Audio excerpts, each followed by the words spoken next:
All right, what's up, guys? Welcome to another MLB The Show 24 stream here on Twitch. I'm next JG Gen 24, and today we're going to be looking up to wrap up as much of the Team Affinity programs as we can today. So, if you weren't here for yesterday's stream on Sunday, I was able to wrap up the AL Central program and sorry, started building a lineup of AL West players in my mini seasons grind of the career achievement mini seasons. So, we started that and we're only 3 games away from the championship, or 3 wins, I should say, away from the championship. I finished up the first round towards the end of the stream. I was able to get that in, which I figured I would, but I was kind of hopeful that maybe I could not spend as much time on mini seasons, because once I'm done with mini seasons, I'm building my AL West lineup and I'm heading into play versus CPU. I think that's the easiest way to get this program done, or these programs that are these programs done. All that's left is the AL and NL West. Those are the only two. After that, I'll have all the team affinity cards except for the one, or finest cards except for the ones that are in the XP reward path. Maybe I can get to them. I think Jose Ramirez is more likely, but Bobby Witt Jr. is probably going to take another day or two to be able to get to him. But I'm not as worried about those guys as I am about just collecting the ones that are in the team affinity. So that is what we're going to focus on. I Who did I go with for my first pick? Was it Bregman? Maybe it was. Maybe it was Mason Miller or George Kirby. Excuse me. Couldn't have been Yates. I don't think it was Yates, and I don't think it was Taylor Ward either. Yeah, so it had to be either Kirby, Miller, or Bregman were the first ones that I took by completing the exchanges. So let me just take a look real quick. All right. Yeah, it was Bregman because I see him right there. Okay, so we had Bregman. Sucks I can't do anything about those extra bosses. Be nice to get rid of them and have the stubs, but I guess MLB The Show doesn't want that to happen. Anyway, let's go ahead and let's wrap up the career achievement mini seasons. The end reward of this is Jason Hayward. Obviously, we're gonna go with Kumar Rocker, the former Mets draft pick that decided not to sign with them, so he went back to, I guess it was Vanderbilt, and then signed with the Texas Rangers. Just a little baseball knowledge there. Hold on, you know what? Let me pull up a baseball reference here before I continue on.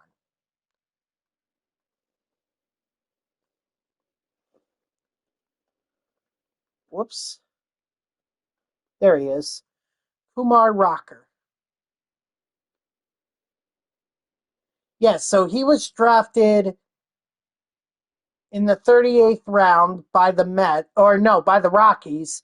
He was drafted in the first round by the Mets with the 10th overall pick, and then declined that, went to Vanderbilt, and ended up being the 3rd overall pick by the Texas Rangers in the 2022 amateur draft. Wow. Well, I mean, that's the difference between the 3rd overall pick and the 10th overall pick in the MLB draft. We're talking hundreds of thousands of dollars. So I just wanted to make sure I had that right. I didn't want to drop that information if I didn't feel like that was right. or at least without double checking to make sure it was right. But let's be honest, would he have even been a starting pitcher for the Mets?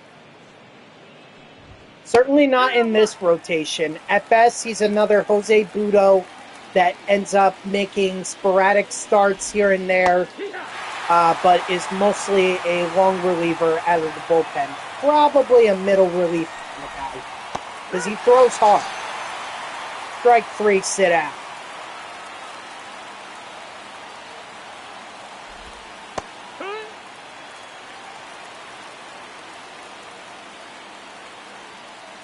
But that's okay, you know. At the end of the day, the Mets are in a good spot, and the Rangers, I mean, they didn't even make the playoffs, but they did have their World Series last year. So I guess it ended up working out for both teams. More for the Rangers than for the Mets, but I don't think Rocker's draft position had anything to do with it. I'm just saying, like, recent success-wise, the Mets got to the NLCS, and the Rangers won the World Series in 2020.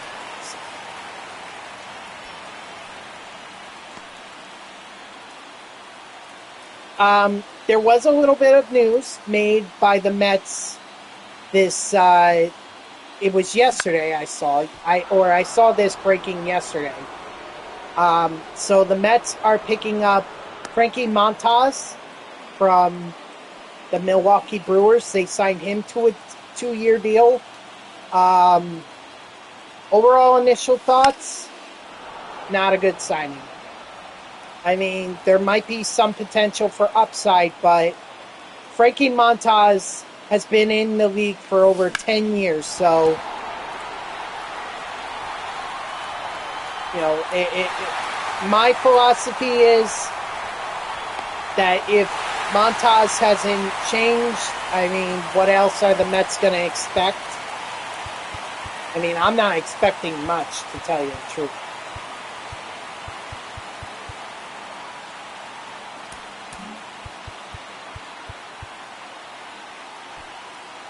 Really not.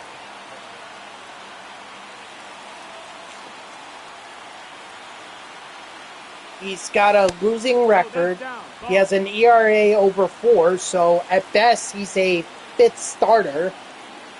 Unless they're gonna put Jose Budo in the rotation and then move Montas to the long relief role.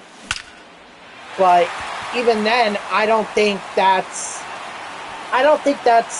going to work well either. And think about how much they paid Montas. They're paying him $17 million a year. 17? You're telling me you couldn't have offered that to... I mean, they did, and they offered more to Sean Manaea and Luis Severino. Now, Severino is a bit of a risk factor, but he did prove last year that he is worthy of a bump in salary. He really showed what he could do. But I don't understand this move by the Mets to sign Montas. I really don't.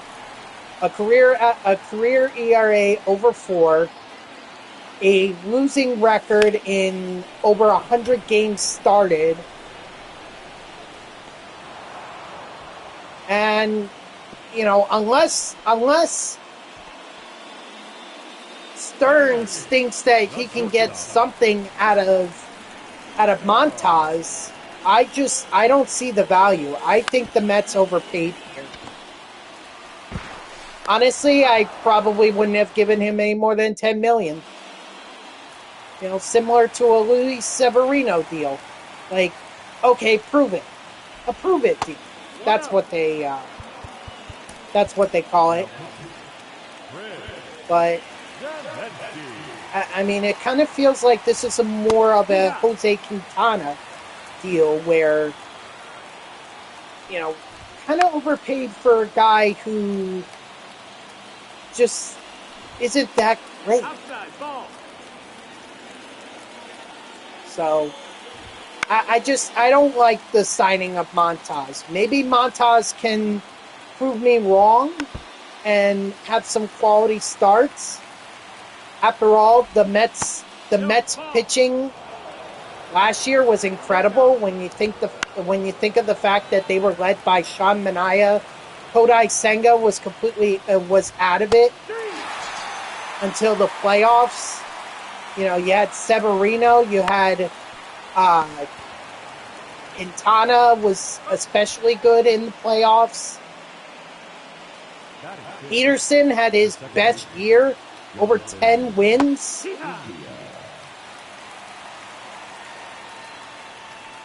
So maybe the Mets pitching can make something out of Montas. But I just don't see what. So, but the good news is that it's only 2 years, so it's not like it's a long-term deal. You know, that I think if it were like 3 or 4 years, I would have absolutely lit my head on fire.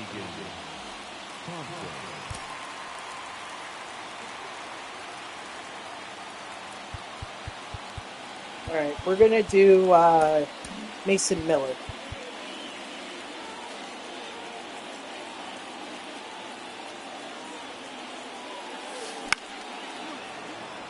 So we'll see what happens, but overall, I'm just not a fan of this signing.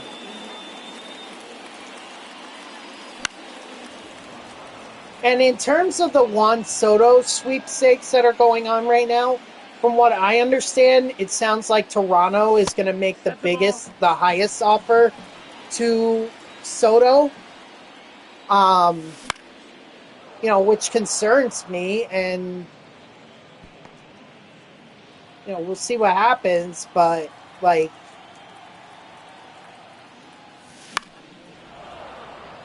I don't know. It's hard to tell. And anyone who says, oh, I have sources saying this, I have sources saying that, I say F your sources, okay? Because the only one who knows what Juan Soto is going to do is Scott Boras. He's the only one. Not even Juan Soto knows what he's going to do. Scott Boras is just going to make these decisions for Soto. He may want more money, but I don't see why he would want to play in Toronto.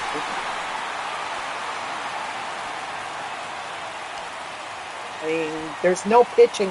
There's not a solid pitching rotation there, and I think that's more of a move by the Blue Jays front office to kind of show Vladimir Guerrero Jr., hey, we can build around you. We can build around you. You just need to stay. Because apparently Kevin Biggio just didn't work out. Poor Kevin. High expectations because of his last name, and it's really unfair. Especially the position that he played. It is very difficult for a second baseman to stand out. Okay? It's very difficult to do that. Like, the one that immediately comes to my mind is Jose Altuve. He's the only one.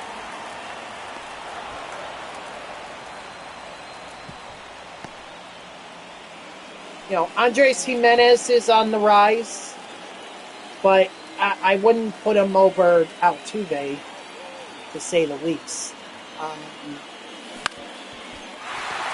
Let's see. Over Torres and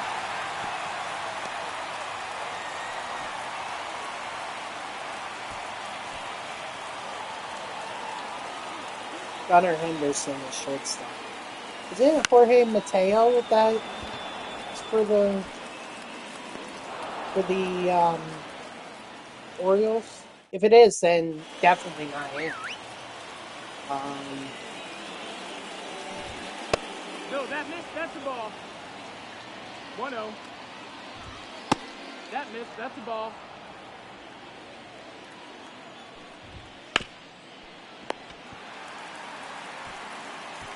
Got it. Oh, Marcus Semien. Him. Forgot about him. Marcus Semien. Yeah, gotta put him up there. Go. Let's see. Away from the White Sox. Guardians, I already mentioned Jimenez. He's on the rise, but I don't know if he's the top, if he's one of the top second. Let's see. You know what? I'm gonna go through the inventory in my collection, and we'll see. We'll see. But Semien is up there, as is Altuve.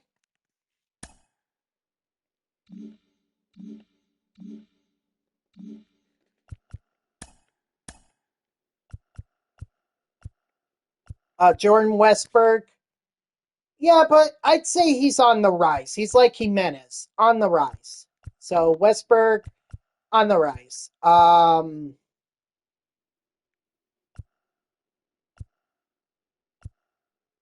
It doesn't look like anyone from Rami Gonzalez. No. Yankees, I think it's Gleyber Torres. Yeah, Gleyber Torres is their second baseman. If they were to move Jazz Chisholm Jr. back to second, then I would absolutely consider that. But or maybe a couple of years ago I would have said that, but now, I mean, he's still a solid player. But I guess Gleyber Torres, not Brandon Lowe. Spencer Horwitz, no.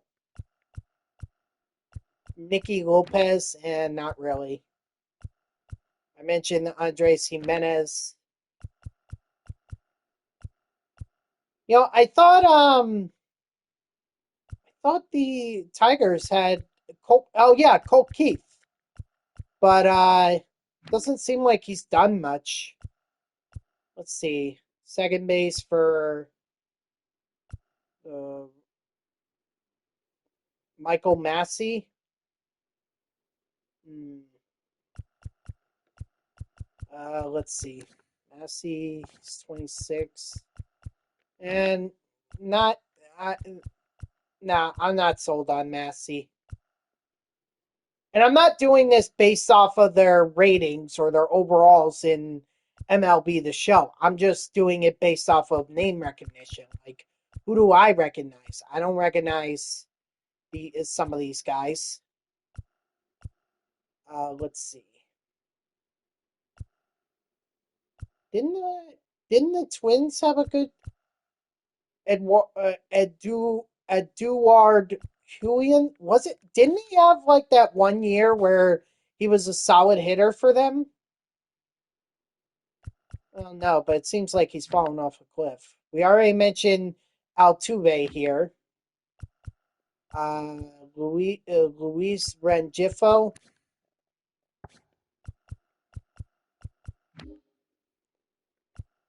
Really shouldn't be anyone for the A's. Zach Geloff. Geloff can be streaky. He can be streaky, from what I remember. Um, Second base for. I don't want to say J.P. Crawford, but I don't know. Doesn't look like it. All right, I'll skip. I'll skip the Mariners. Forget the Range. Oh well, I already did the Rangers. Uh, I know there's Ozzy Albies, and he could be a solid hitter at times, but he can also not be. I definitely wouldn't put him over Semien and Altuve. Second base here, well, they traded Jazz, but he was their center fielder at that point. Otto Lopez. Isn't he like young and upcoming?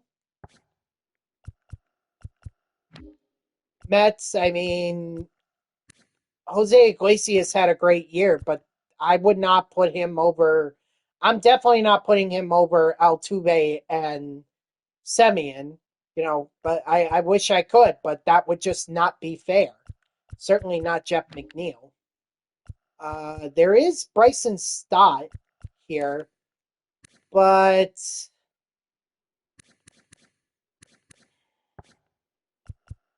not better than Semien or Altuve. I feel like that's the bar is Altuve and Semien as the bar for measuring second base. Nico Herner, um, he's obviously a contact guy with a lot of speed. You know, that's one way, but I mean, Altuve and Semien have just exploded. So, you know, it's unfortunate because if it were any other, if it weren't for Semien or Altuve, Herner would be the ideal second baseman. Noan Santiago, let's see, second base here for the Brewers. It's got to be one of their young guns. Let's see.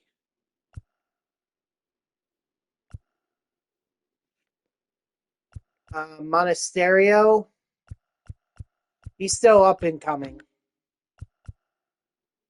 Not really any. Nick Gonzalez. Let's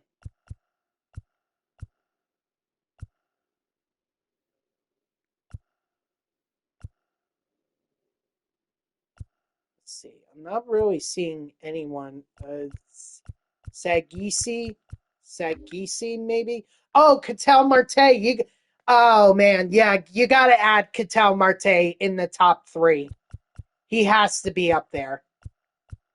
I mean, finished third in MVP voting for the National League. He's got to be up there. I mean, certainly certainly the best second baseman in the National League. Brendan Rodgers, disappointing to say the least. Of course, you got to remember the Dodgers. Don't they have Don't they? Who do they play at second? I feel like they have a variety of players. Gavin Lux, that's who they put in there. I'm not sold on him. He's probably the main guy, but I'm just not sold on it. I thought there was somebody for Luis Arias, solid contact hitter, but again, you know, Marte, Semien, and Altuve just raised the bar. It's still a solid hitter, so you can rely on him, but I mean, I thought they played him at first base a lot. And then here for the Giants, looks like Casey Schmidt, although I thought they had someone else. Brett Wisely? Nah. I thought they had someone else, but whatever. So yeah, my top 3 in terms of first base has to be Marcus Semien, Jose Altuve, Ketel Marte. Those are my top 3 for second baseman. And it's hard to stand out against those guys. It really is. But right now they're running this they're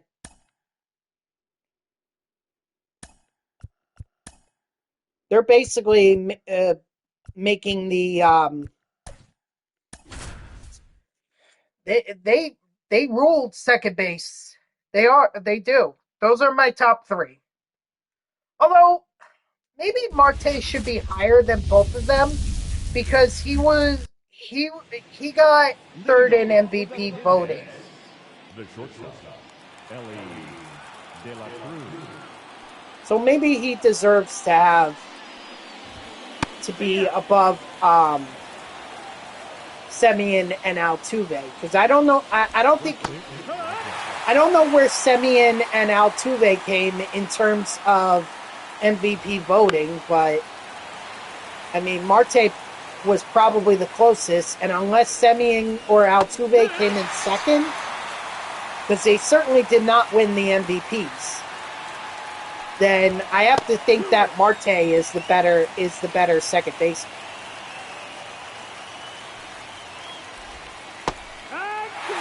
Oh, by the way, strike 3, sit down for that first batter because I know I struck him. I just didn't say it. Strike 3, sit down.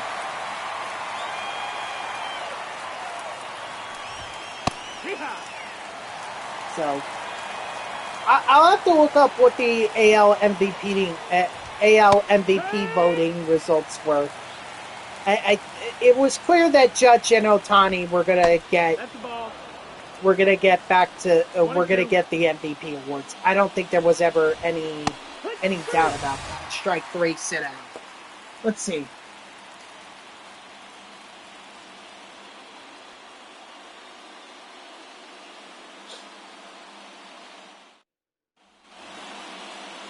Marcus Semien.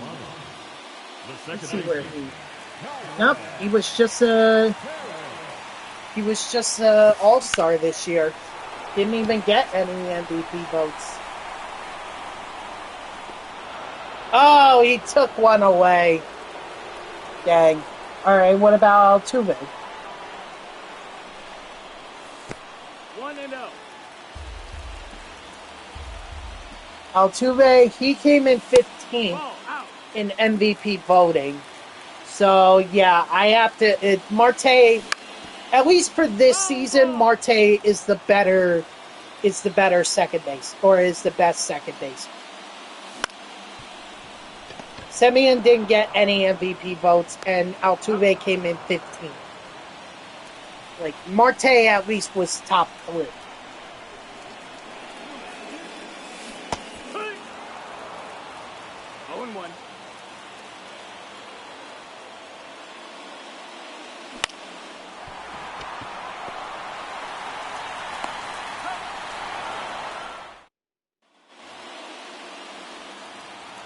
Those are the bars right there. It's Marte, Semien, and Altuve. Those are the guys that I would look to as the I guess you could say torchbearers of second base for the MLB. And who knows, maybe someone new will come along.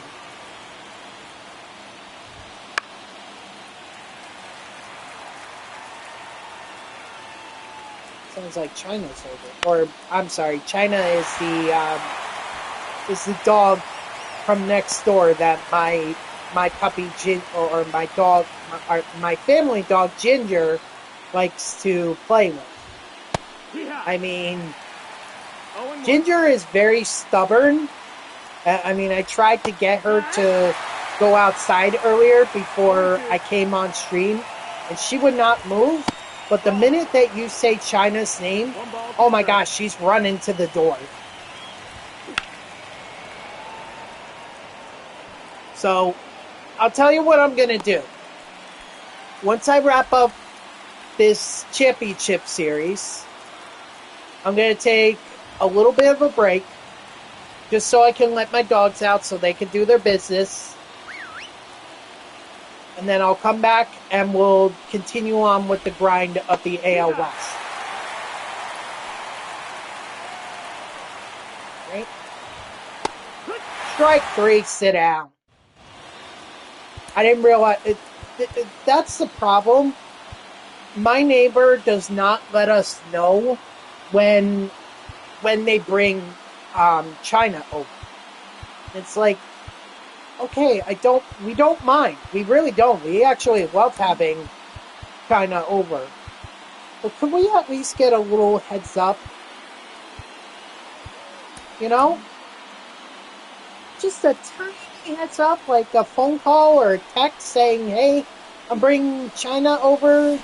You know, can I bring out Ginger and Rocky? Something like that. Wait, why am I replaying on Brooklyn?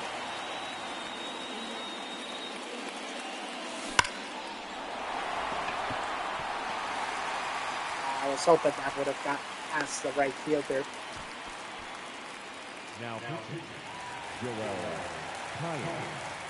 so I'll wrap up the championship. Hopefully China is still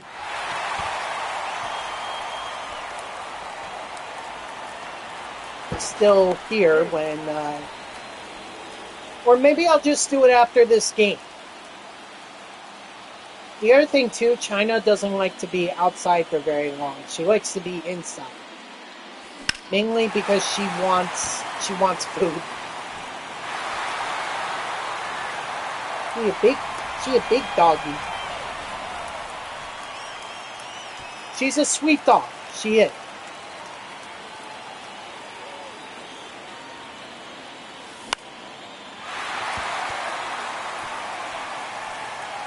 And the great thing about her too, she's a rescue. You know? I mean, not that there's anything wrong with Ginger and Rocky and even my sister's dog Lainey. We all got them from a puppy mill, but Oh, one. you know, I really, really encourage people to adopt. Like there are dogs in the animal shelters who already have human experience. Well, some of them. And I don't know if you ever see those ASPCA commercials. Oh my god, they're so heartbreaking. Oh my god, it's like I can't watch. But that's the point of the commercial. Like it is to get you to invoke that motion of, pity, sympathy, heartbroken. It's all on purpose so that you would donate to the organization. But honestly, I think the better deal or the better thing to do as people, if we really want to help, let's adopt. Obviously, you don't want to go too crazy or even foster. Like, just foster. If you can't commit long term to taking care of a dog, be a foster.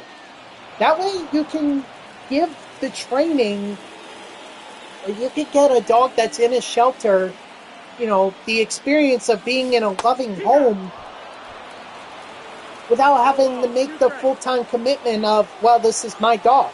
If it does become your dog, that's great enough.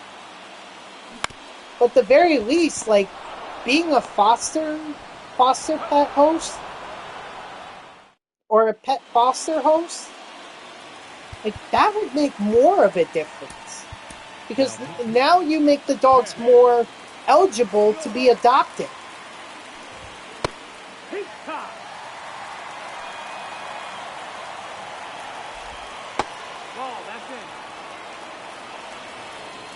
So, if you want a dog long term, yeah, absolutely adopt. If you don't, but you still want a dog, like foster. Foster could really help. Well, I understand, like puppies, oh, they're so cute and everything. I get that. But just remember that you gotta do research on some of the puppy mills. If you do go that route, just make sure that the puppy mill that you're going to actually cares about the puppies. Is not doing anything to abuse the dogs.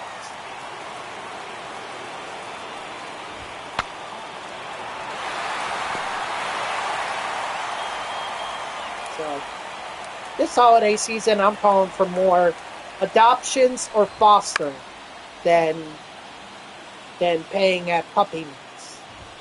No, that's in.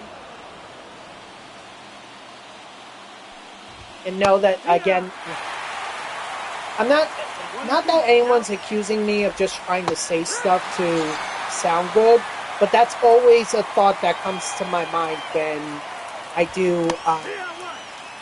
when I do say stuff. Like, no, this is all coming from my heart. Like, I believe the stuff that I said. Okay? The only problem is that sometimes the way that I communicate them may not be the best, or it may not come out the way that I want it. Strike 3, sit out. There we go. There's game 2. All right, let me see if I can get. I'm gonna be right back. I will be right back, and I will put my dogs out, and then hopefully they'll be out there for a little while so that I can be up here, wrap up the championship and the AL West Team Affinity grind. And then and then I could go get them. But I'll be right back. Just gonna make sure that China's out there. So I'll be back.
All right, success. China was still here when I brought the dogs out. And just like I expected, Ginger and Rocky just went running right to the door as soon as they heard China was over. So, all right, guys. This is the championship game. Or, I'm sorry, this is for the championship. So we win this, we get Jason Hayward, and we move on.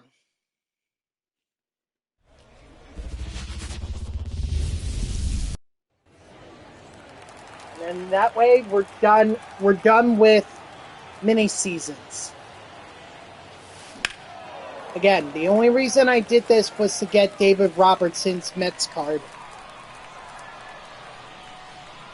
But in my opinion, mini seasons is not a great. It's just not a great way to do it. Obviously, good if you want to pick up some cards and everything. And I think you could do the Team Affinity mini seasons to get vouchers and everything. But it's going to take a while. I mean, 28 games regular season. Then assuming that you sweep the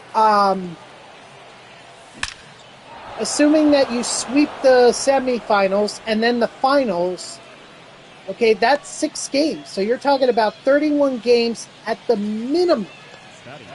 At the max, you're talking 36 or 38 games. Or I'm sorry, no. I did my math wrong. 28 games and then plus 6, that's 34. So you're talking 34 to 36 games for a mini season. It takes a while. What up, Mets? How are you?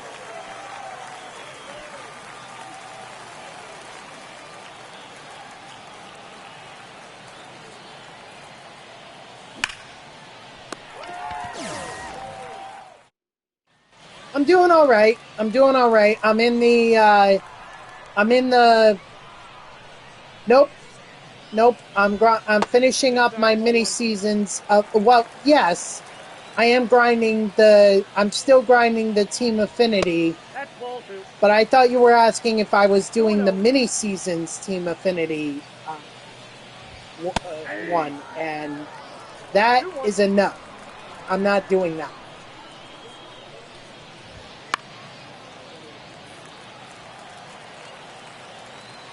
I'm just wrapping up the career achievements one so I can get Jason Hayward and move on.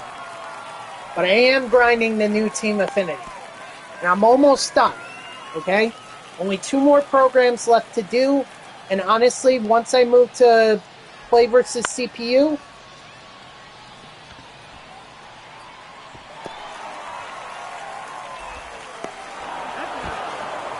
once I move into that, that's where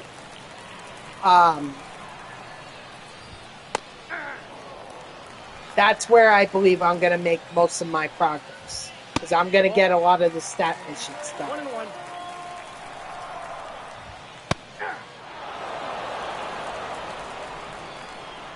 Not to mention that I can finally, put in Bregman. This mini seasons is limiting me from putting in Bregman, as well as a lot of other Team Affinity or other cards that I would like to use to build a 99 overall lineup.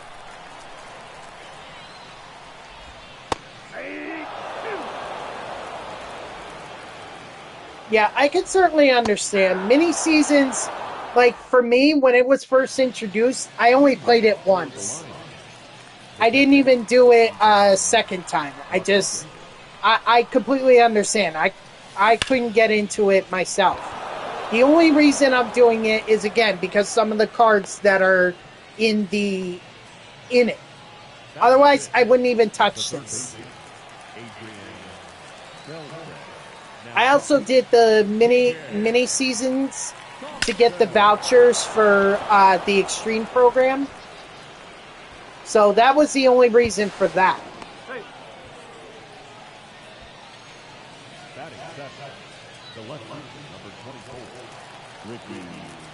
I mean, doing that mini seasons 3 times, if you got all 5 vouchers, or if you got 5 vouchers, if you got all 5, I mean, that was 35 program stars right there.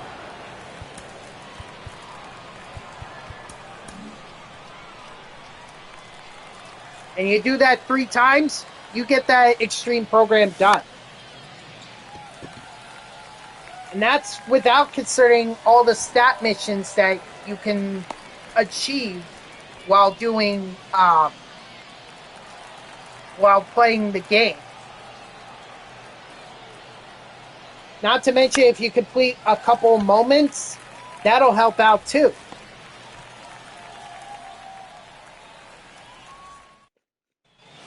Is Josh Hader ready? He is not, so I gotta do a quick mound visit. That'll get him ready. Now, Josh Hader.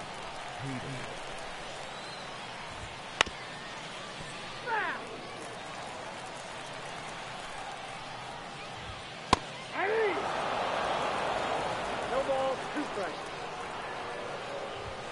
3.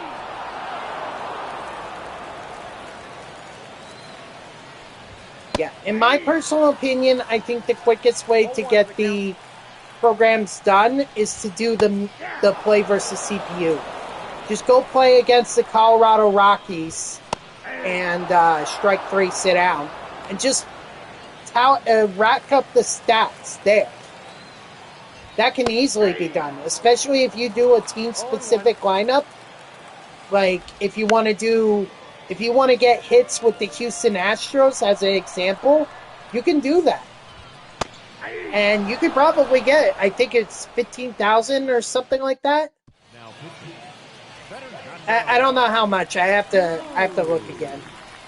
You do it against the White Sox, it doesn't matter.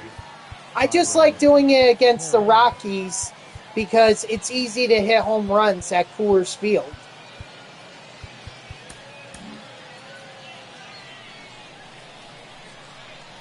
And you've seen some of the games I played. I've scored like 50 runs in a single game. And that definitely helps towards. Oh, I see. So, well, my thing is that I want to give my batters as much of a chance to be able to tally up stats. So that's why I like to play on the road. Because then I get full 9-inning games. Or I get 9 innings worth of at-bats from my players.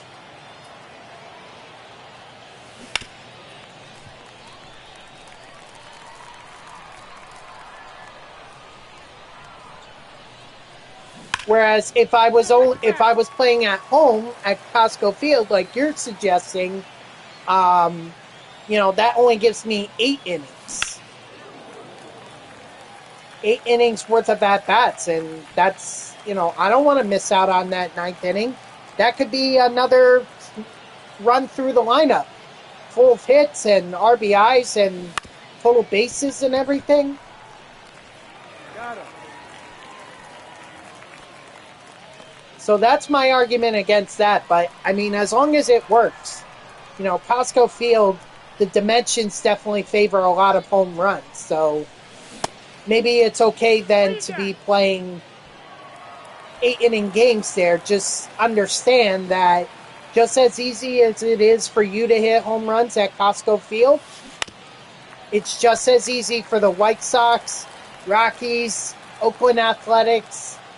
Just as easy for them to do it, too. Nope, inside, ball 2. Just worth bearing that in mind. So if you want to get complete game shutouts and as many strikeouts as your pitchers, then you definitely don't want to be playing at Costco Field.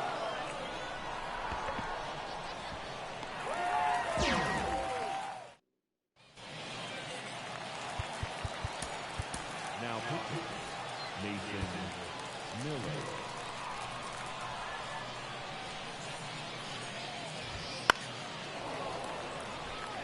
But it really just depends on what it is that you're trying to accomplish.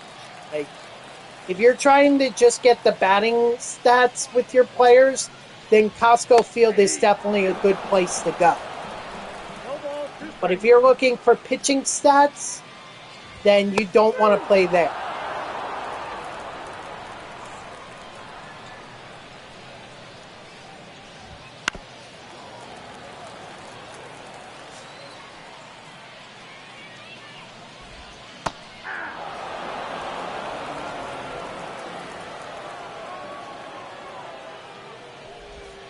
One ball, 2 strikes.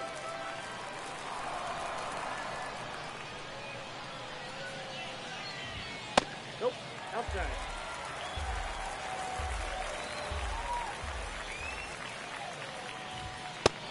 Strike 3, sit down. Let's go, Mason Miller.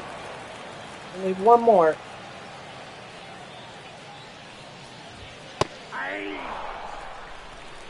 It's too bad the saves don't count for Mason Miller, They only count for his finest card, and I don't have his finest card.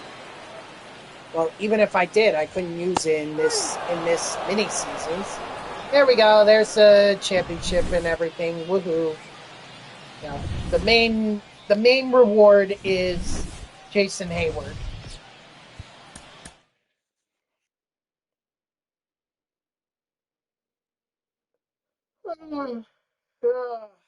All right.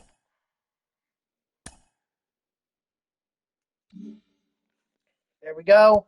Jason Hayward, 15 shield packs, 1 ball in his habit pack, and a ball in his habit pack. Which is good. I mean, that gets me 2 ball in his habit packs right there. Not to mention the 15 show packs. That'll definitely help. 15 chances to go ahead and get get a diamond to be able to exchange for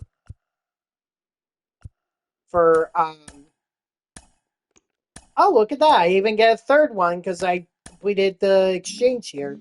So I get three ball in his hat, or 5 actually. Damn, now I got 7. Sweet. All right, so we'll no, not sell now. We're gonna quick sell. Quick sell Sean Murphy. Quick sell Blake Snell. He's gonna get booed when he goes to San Francisco. I'm already predicting that right now. He's gonna get booed. The worst part about it is he stayed in division.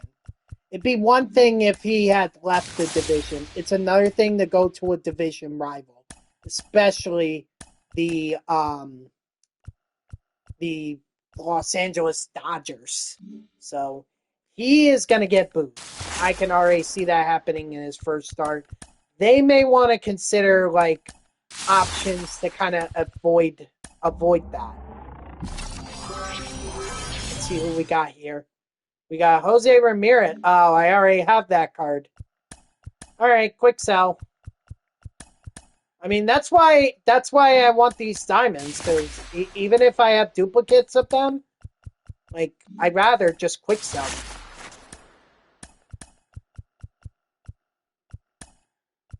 We'll put Cole Ragan's sell now order for 35. 35 stuff.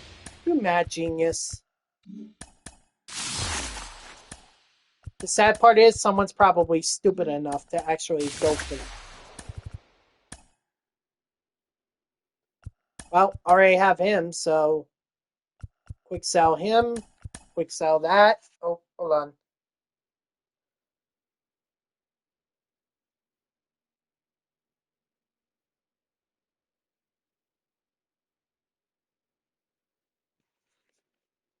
All right. Sorry about that. Quick sell that. Sweet. Another diamond. Is this Jose Ramirez again? Wow. Too bad I finished up on the exchanges for the AL Central. That could have really helped out.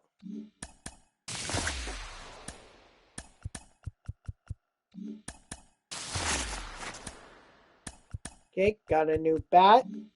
Or a bat that Seaver King. Wow. Let me tell you something. That has to be like no coincidence. How the heck do I get the same 2 diamonds twice?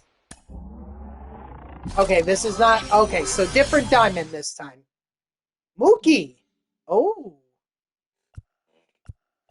The good thing too is he quick sells for like 10,000.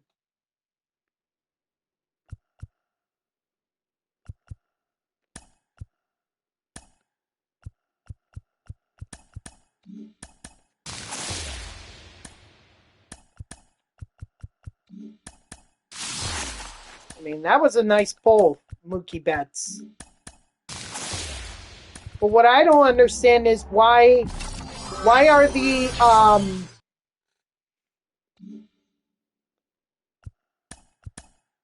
why do the flashback cards quick sell for way less than the live series?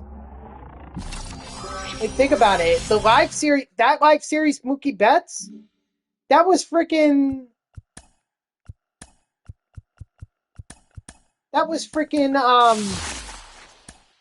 10,000 stubs.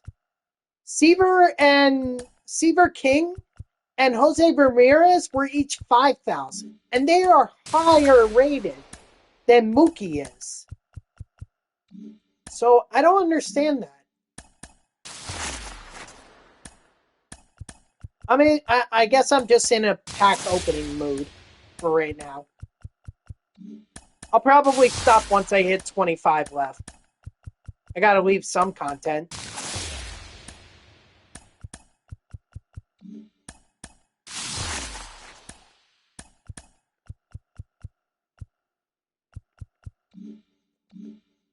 Now I'm going to go ahead and buy a vault pack.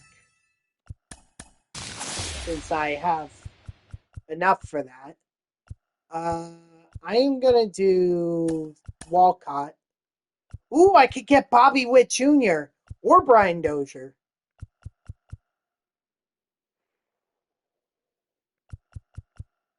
Give me Bobby.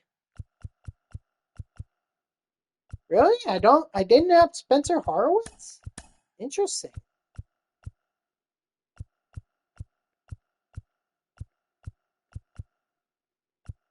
All right, well, I'm going to go with Stephen Kwan. And we'll quick sell him. Also quick sell Walcott. And we got 2 new ones. Season 2, Bobby Witt Jr. and Season 3, Spencer Horowitz. Ooh, I do have enough for another pack. Let's do it. Okay, looks like new one is Rhys Hoskins. I'll take that. New one here is Clark Schmidt. I'll take that. No new ones here. Honestly, it doesn't even matter. Guess we'll do Bobby, or Bo Bichette, excuse me. Ooh, Hank Thompson.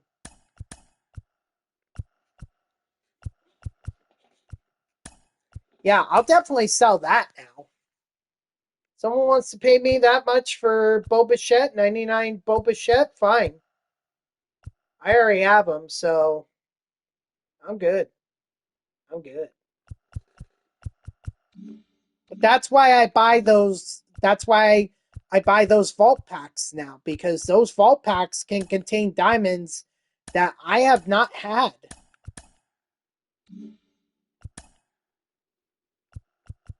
Not only that, look at that, Bobby Witt Jr.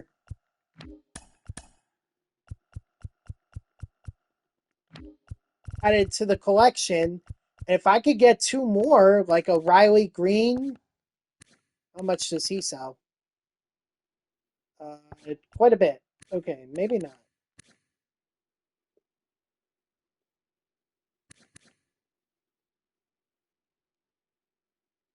Well, the buy now is 26. I'm not looking to break the bank here. Jesus. Like Teoscar Hernandez, he's got to be. Wow. How much was the Bobby Witt Jr.? Wow. Oh my gosh. I think I might have missed out here. I think I missed out. Oh well. I'm not gonna complain about it.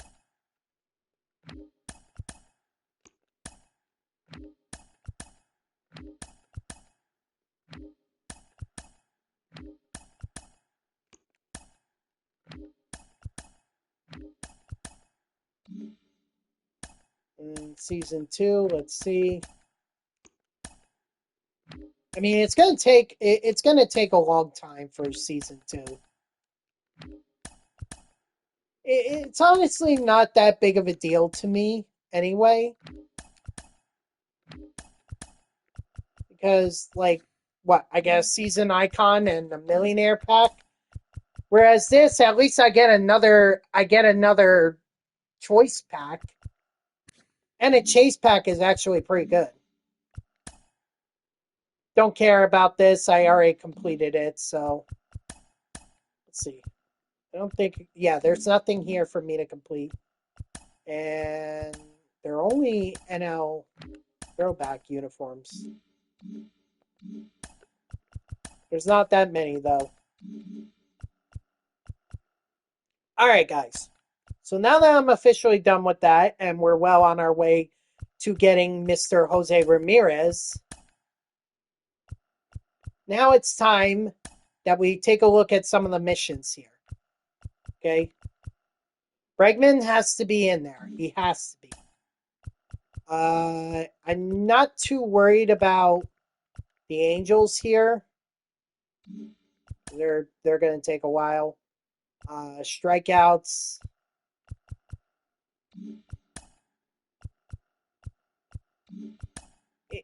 There's just no one. there's no definite well, here's what I can do. I can just do 2 moments, get the second one, and then just have that person start, or have that person in the lineup as well. All I gotta do is just hit a home run with Bregman here and then complete another moment, and we should be good.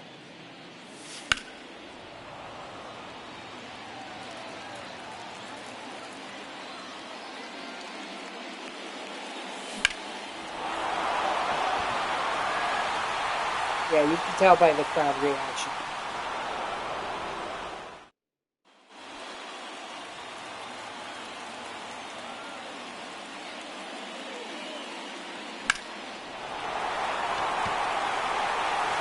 That's gone. There we go. There's my home run. All right, so that's one down. Now I just gotta get the other. Yes, we know. We know that Logan Gilbert is now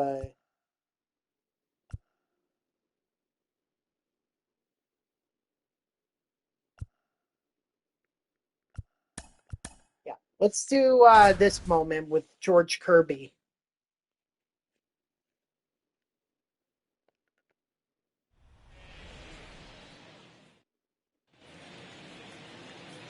And I gotta tell you guys, I'm kind of hooked on March to October at this point. No, that's outside. Ball. I've been having a blast with the Mets. You know, I've been having a blast building them up 1-1. and like finding good 1-2 good talent to be able to add to the roster and everything. And I honestly feel like I could do a 5-year thing with the Mets. But I also kind of want a different team. Strike three, sit down. Like, I've been thinking about the Pirates. The Pirates might be good to do. You know, that's an interesting challenge. You know, we're building off of Paul Skeens, no doubt. Or we're building around Paul Skeens. Okay? I still have a chance to make stars out of Key Brian Hayes, Brian Reynolds, and O'Neal Cruz. So I think it would be an interesting March to October to do the Pirates. Strike three, sit down. The other team that I've been thinking about, and I'm playing with that team right now, the Seattle Mariners, because they're like the Mets, where they were kind of borderline, could make it, maybe as a wild card. You know, obviously we didn't know what was going to happen with the Rangers and the Astros. Darn, gotta do this moment again. That's one thing I hate. I hate it when it's like 2 outs, 2 strikes, and then they rip it away from you. It's frustrating. But like the Mariners would be interesting because clearly they already have a rotation, and they have a young star in Julio Rodriguez. Strike three, sit down. So you just got to build around Julio. And I think that can be done.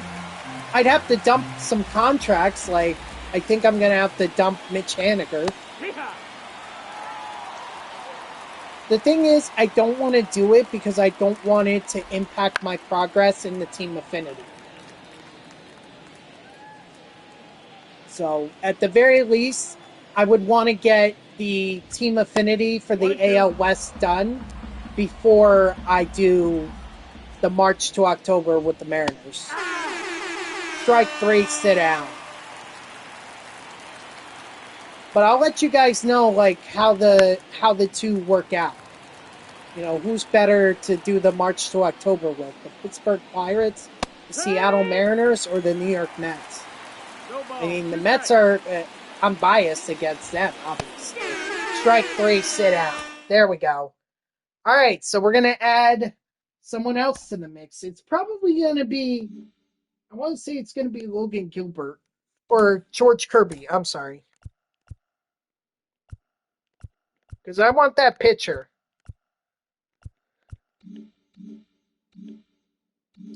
All right, let me go over here, open up.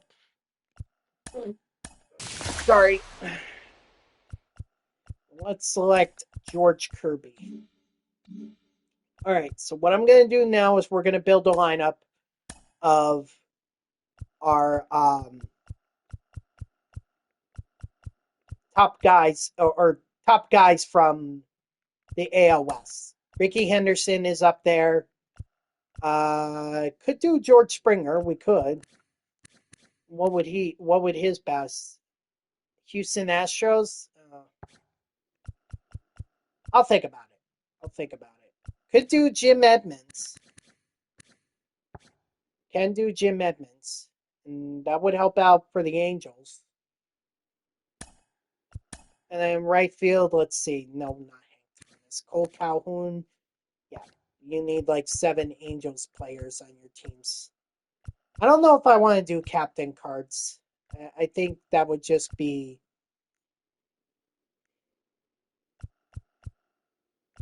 It would just be setting a bar that I don't think can be met. Victor Robles, we were using him in the team affinity or in the career achievement grind.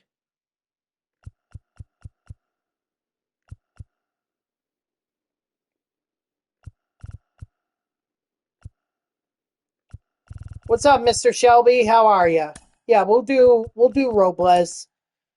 First base. Let's see. Excuse me. We could do Jeff Bagwell. Can do him. Kind of tempted to do it, to put him in. I don't know what other options there are.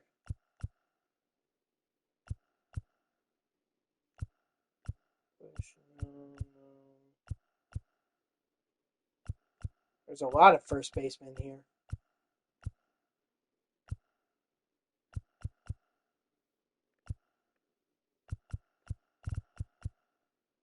What up, Dodger? How are you? Yeah, I think we're going to go with Bagwell. Do Bagwell. Sorry, I just wanted to make sure that captain wasn't a...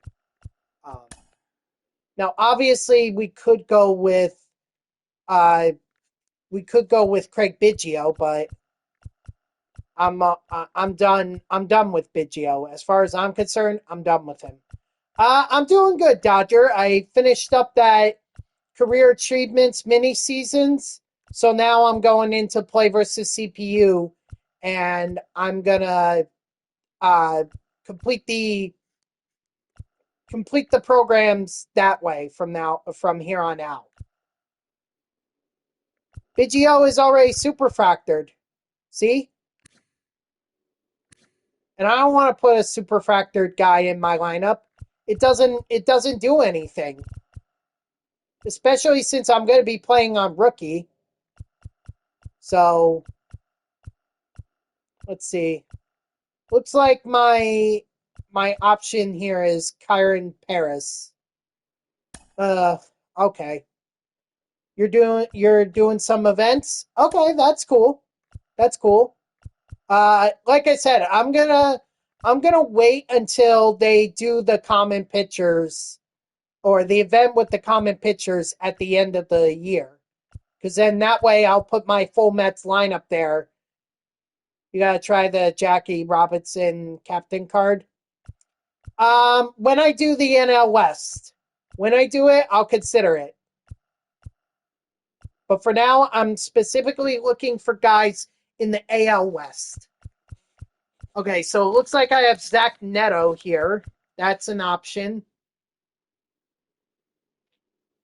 Nice. Yeah, I'm definitely excited to get him, but I'm not going to get him before I start the NL West grind. That's the only thing. Let's see. Come on, you got to be... Oh, Michael Young. Let's see. Michael Young is an option. In fact, I think he's the only option, so is sweet with the plus 20. Okay, well, like I said, when I get to the NL West, I'll consider it. But for now, I'm not there. Oh, hold on 1 second. Let's do this right.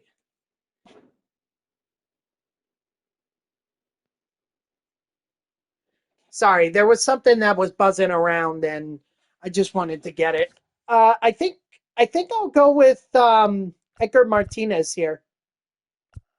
Yeah, I think that makes the most sense. Plus, I don't have too many. Oh no! Wait! No, can't do that. Or at the very least, I'll move him to DH because at third I gotta put Alex Bregman. I completely forgot about that. All right, catcher. Let's see.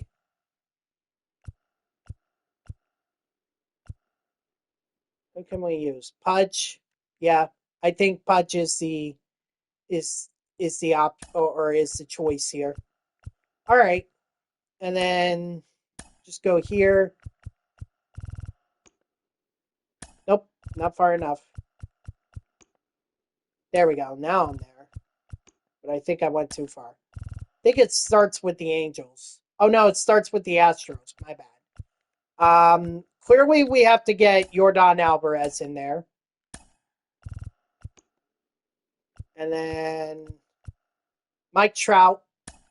Gotta get Mike Trout in there.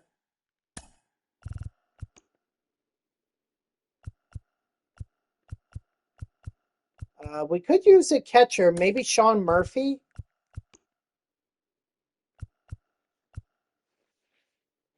And I need a first baseman or some kind of infielder. I'm thinking Gene Segura here. Or maybe Kyle Seager. Nah, Kyle Seager can only play Segura, or he can only play third. Segura can at least play across the field. And then I just need a catcher. I said I would consider Sean Murphy as long as the Rangers don't have anyone. I think it's going to be Murphy.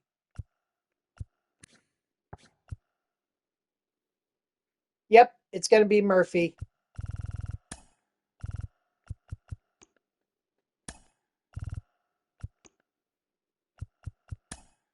So we can at least get the catcher in there. JP Sears. Gonna go with him.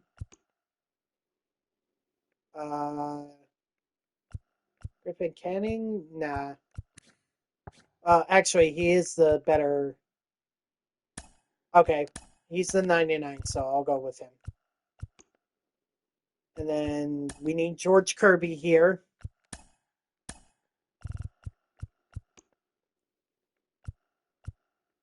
Then Lance Lynn.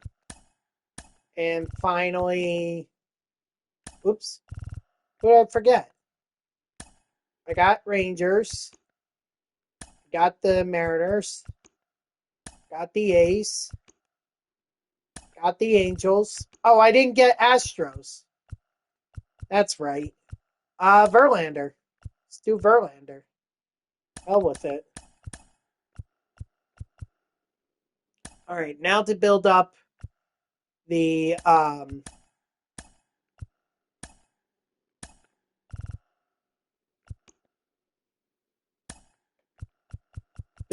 bullpen. I mean, I know Mason Miller's here. Also, Rolly Fingers too.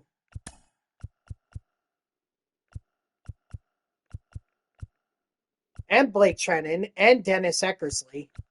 So we'll go Eckersley, and then. And no, I'm not sold on the Mariners, nor am I sold on the Rangers. Okay, then I guess we will add Blake Treinen to bullpen. Okay, I think we've got our lineup. Let me just make some changes here. Make sure Bregman leads off. Get as much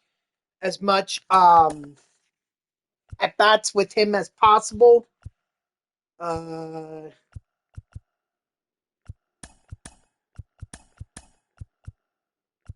Sorry to Robles, but he is probably going down, down, down. Yep.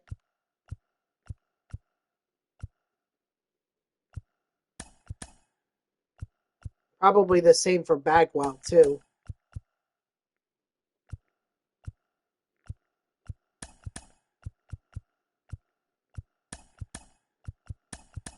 Same thing for Jim Edmonds. I think that's as far down as I'll do. Okay, guys, we're ready to hop into play versus CPU.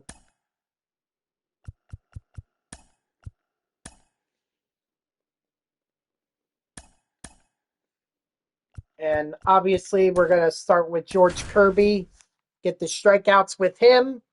Hopefully, he can have a good game enough that, maybe that I get some of the Mariners stats done.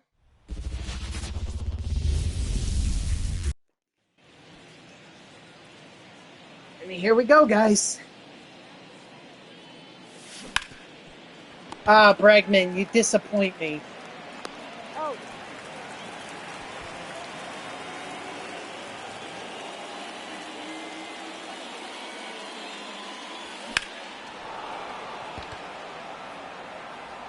See, why couldn't you do that with at least get on base?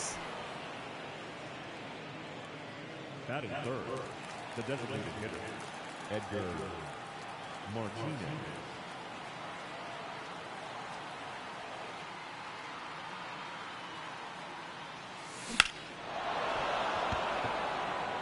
Attaboy, Edgar.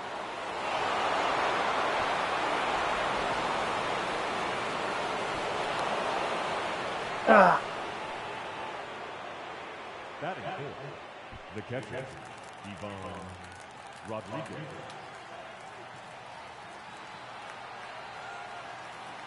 I never thought I would put Pudge as my cleanup hitter.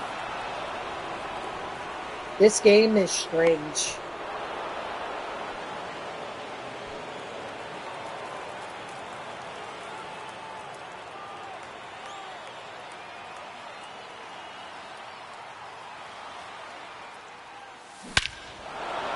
Attaboy, Paris.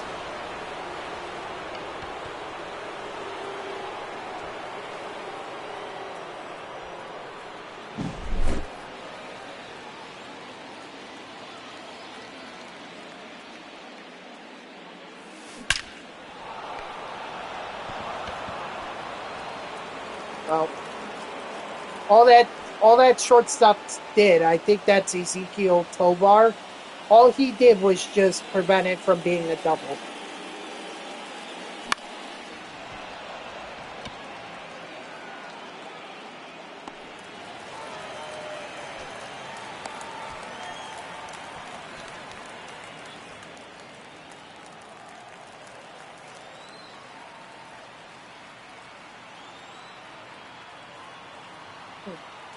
Poor Sap who just chanted, "Let's go Rockies."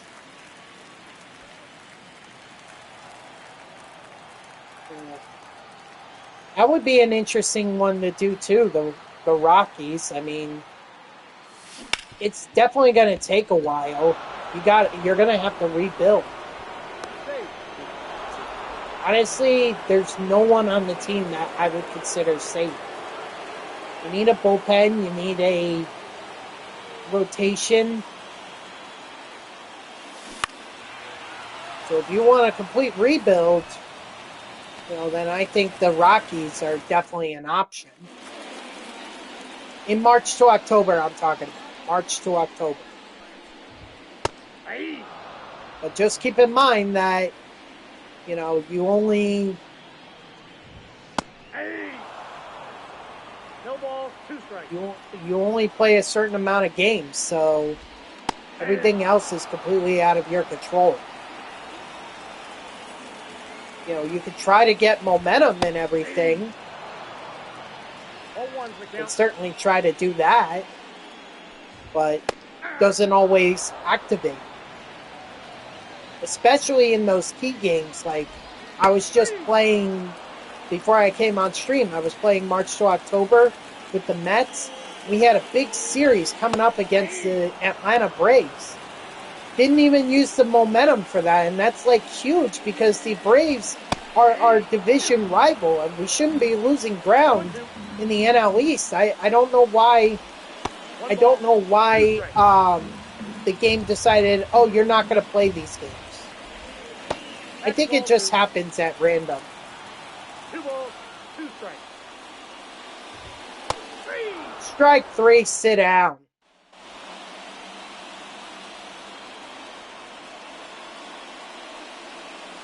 The other thing too that I would like to see in March to October, I'd like to be able to see who wins the awards. Like, yeah, I could see based on player cards, but what if I had a guy on a 1-year deal and I didn't re-sign him, but he ended up being MVP? It's like, how am I, like, as an example, I did that with JD Martinez. JD Martinez, I think, won the MVP in my March to October with the Mets, and I chose not to bring him back for the next season. And it's like,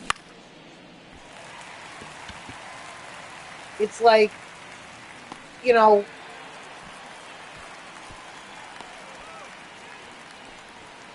hold on, I'll comment on that in a second, Dodger. That's why I want to see, like, the awards at the end of the season. Oh, this player won MVP. Oh, this player won Cy Young, Gold Gloves, Silver Sluggers. Who made the Hall of Fame?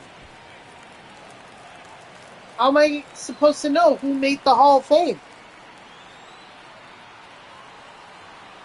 So I'd like to see those kind. I'd like to see that end of season franchise option in March to October next year.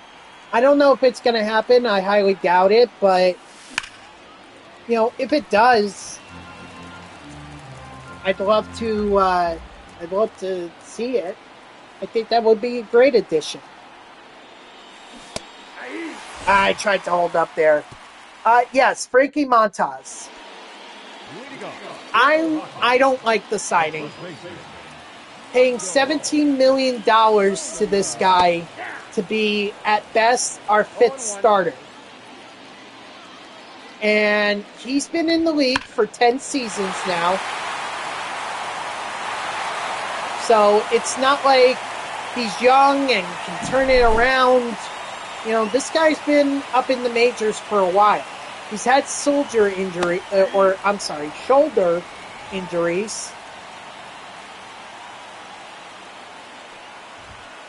Ball, that's inside.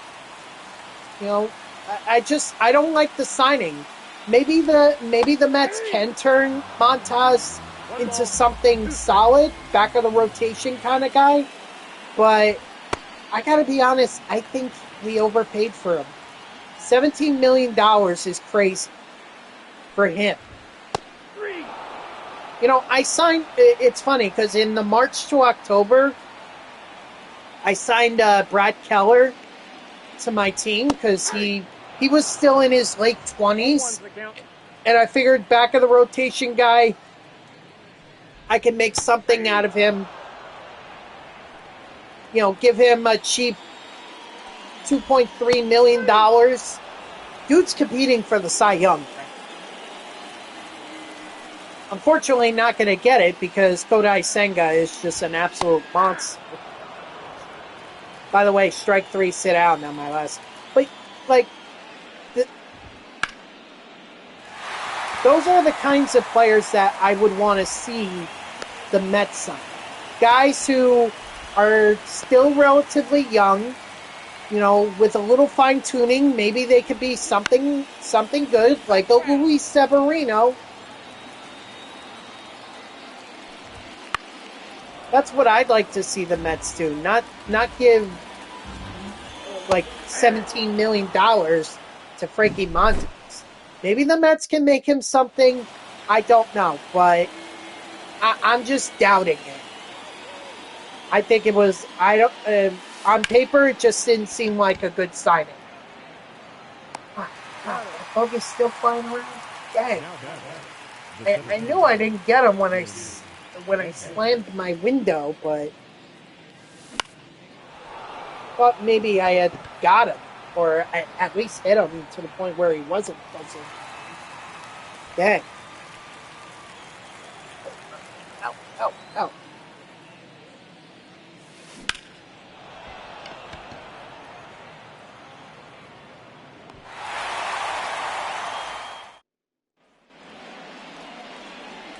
Anyway, also guys, hope you had a wonderful Thanksgiving holiday weekend. Now the countdown to Christmas or the holidays begin. Well, what's funny, I think Hanukkah and Christmas actually fall on the same day this year, which is really funny. So, but countdown to Christmas is on. I was watching the Santa Claus 3. I've gotten into those movies more recently.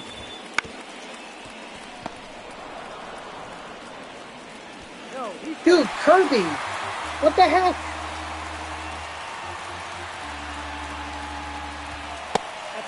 That shouldn't have been an error. Like, that should have just been an infield hit.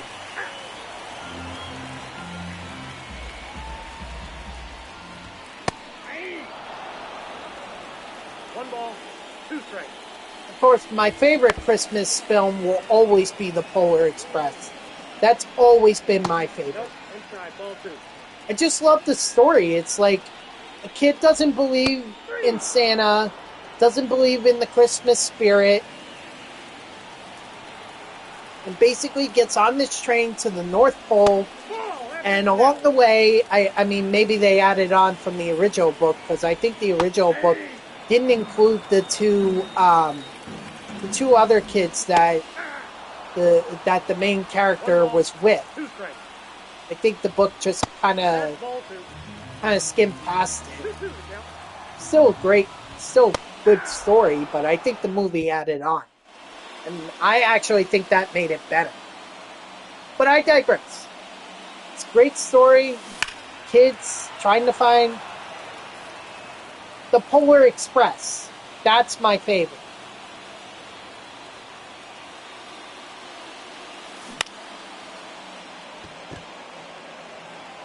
Yeah, I know a lot of people would say, oh, Elf is really good. Listen, obviously, Elf was was such a funny film, and it was unique. It was unique. I'll give it that. But Will Ferrell was just way over the top for my liking. Like, it was just a little too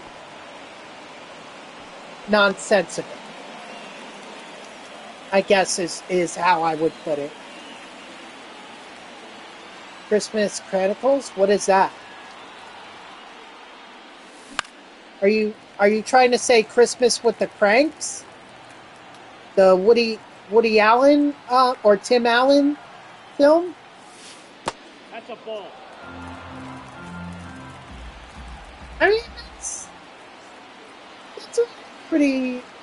No, then what is Chronicles? I've never heard of that.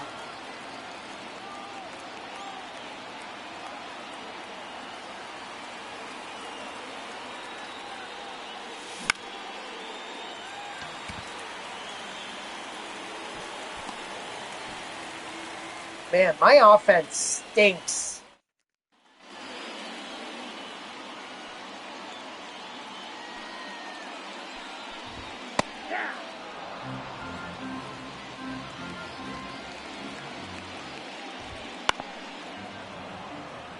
I'm sorry, did I say the Santa Claus? I meant the Santa Claus. That's what I meant to say. The earlier when I was talking about the getting into the film recently or the franchise recently. Yeah, it's the Santa Claus, not the Santa Claus. That's what I meant to say.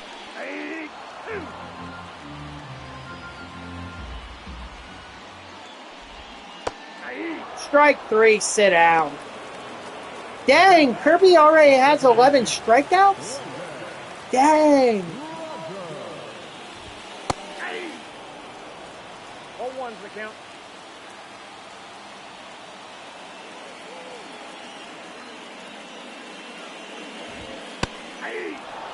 It's Santa Claus, and people try to make Christmas not Christmas anymore.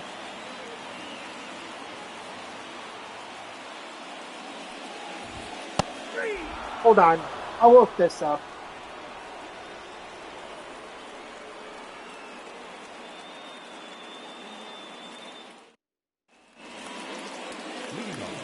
Oh, you're saying the Christmas Chronicles? Is that what you're trying to say? That's outside. You're saying Chronicles, just so you know. You were saying Chronicles. But, yeah, see, I've never heard of it because I don't really watch Netflix all that much. So that's why I've never heard of the film or the franchise. So it's essentially like people are trying to make Santa not Santa anymore. They want to get rid of Christmas, and Santa has to like fight back. Is that what the premise of the film is?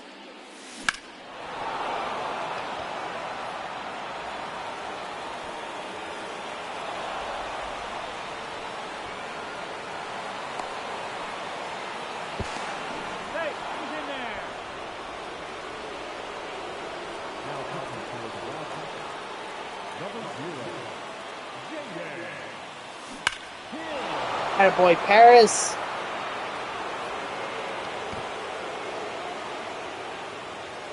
Yeah, I've never seen it because I just don't watch Netflix. Like, to me, you know, I'll watch Freeform.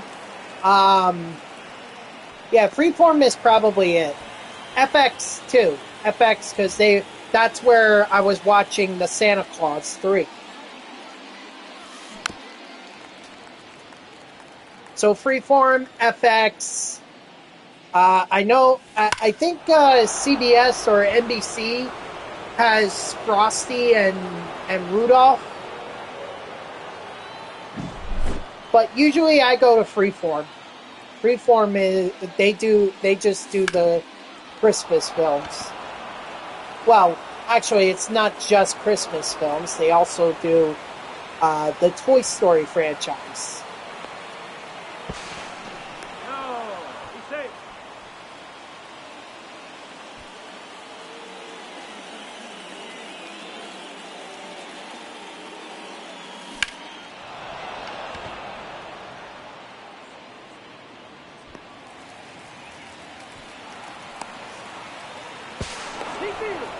Now pitching towards Washington. Number 15, Lucas. 0-1.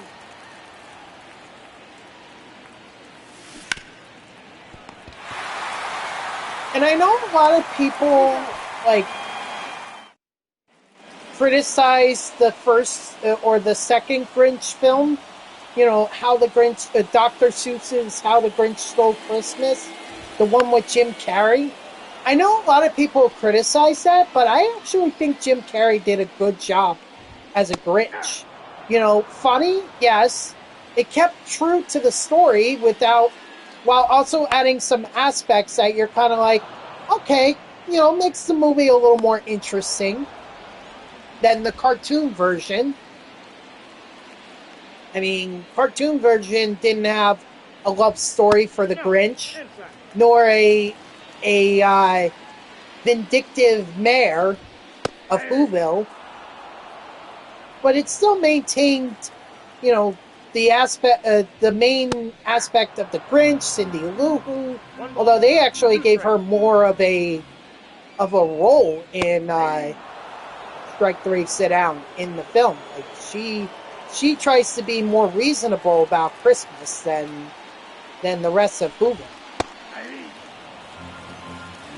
Whereas in the cartoon version, it just wasn't that way. The whole town, yeah, they were excited, but it wasn't like they were overly excited about it. And even when all their Christmas stuff was stolen, they come out and they sing. There's no blaming, pointing the finger, and all that.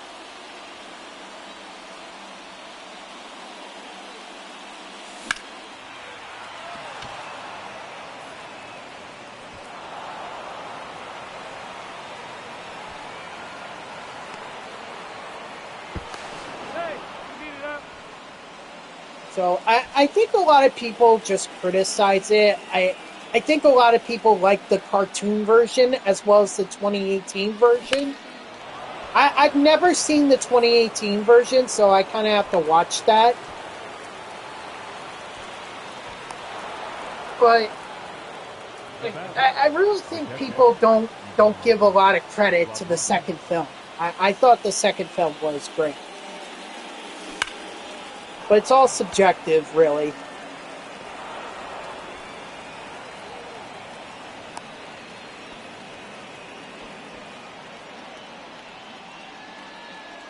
And of course, Home Alone. I'll just say the first Home Alone was much better than Home Alone 2.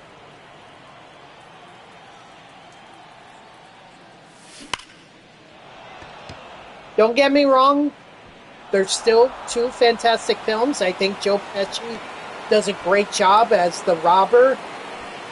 You know, great job. And obviously, McCokery, I'm sorry, I can't say his name. Hawkins did a great job too. But clearly I'm very partial to the first film.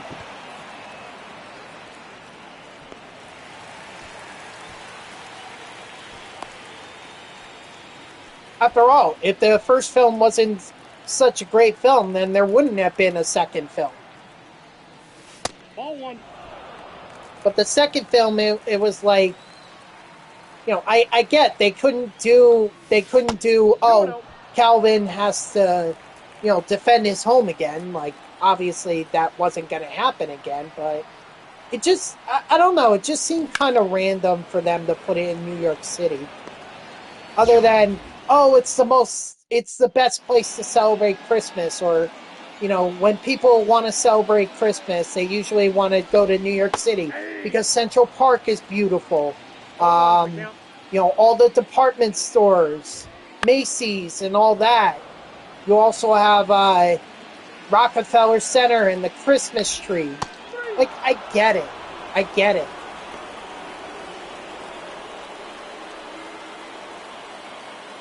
But still, the story was just, I don't know, it just kind of fell flat for me. And also, why were the bandits trying to rob a toy store?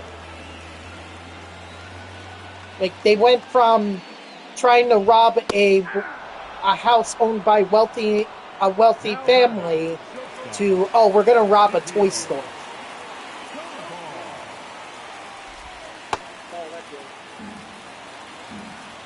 Just seems like a downgrade.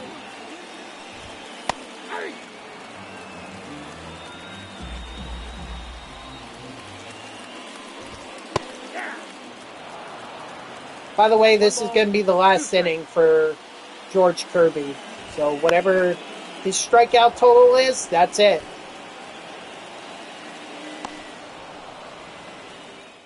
Maybe I should have picked up Mason Miller.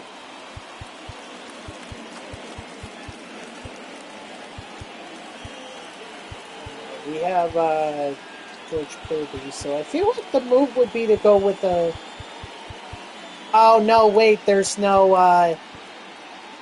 Dang it, there's no...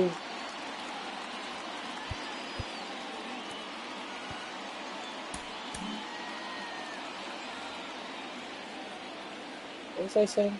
There was no something. Oh, there was no Mariners in the bullpen. Because the Kendall Graveman just wasn't doing it for me. But I feel like, if anything, I probably got the strikeouts with the Mariners. And if not, I could always just do a quick conquest game to wrap that up.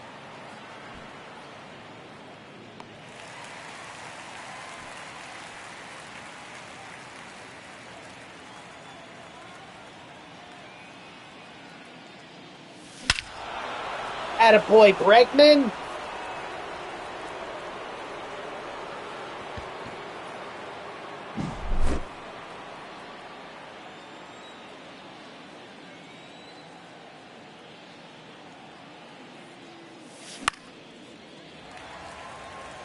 Oh boy, Henderson. Oh boy.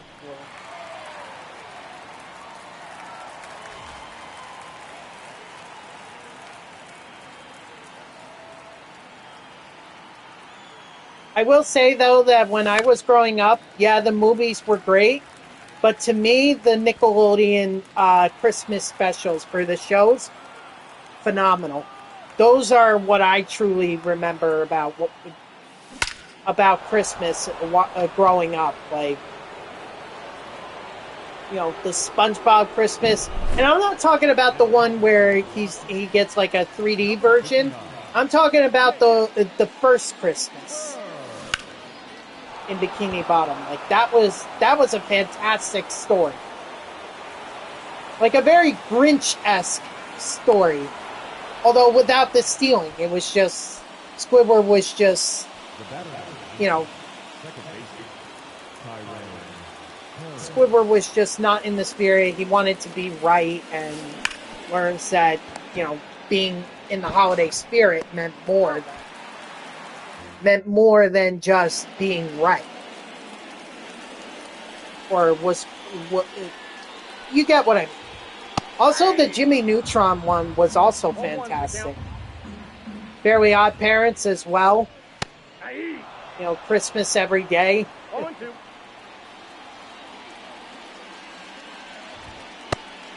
that's inside. I mean, not all of them were winners, but at least the three that I mentioned, I particularly liked. Or I liked as a kid growing. Oh, wait. No. No. I'm glad I stopped myself. Now pitching, Dennis Effersley.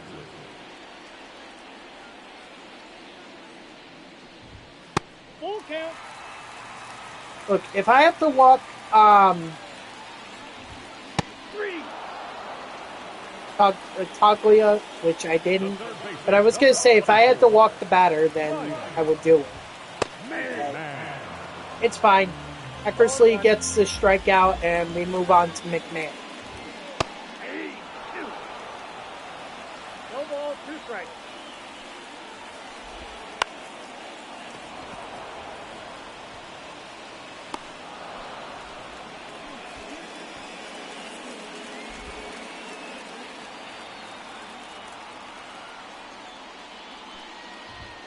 Inside, ball 1. And I do apologize to anyone who ends up watching the stream that doesn't really sell very Christmas. I do want to respect all holidays.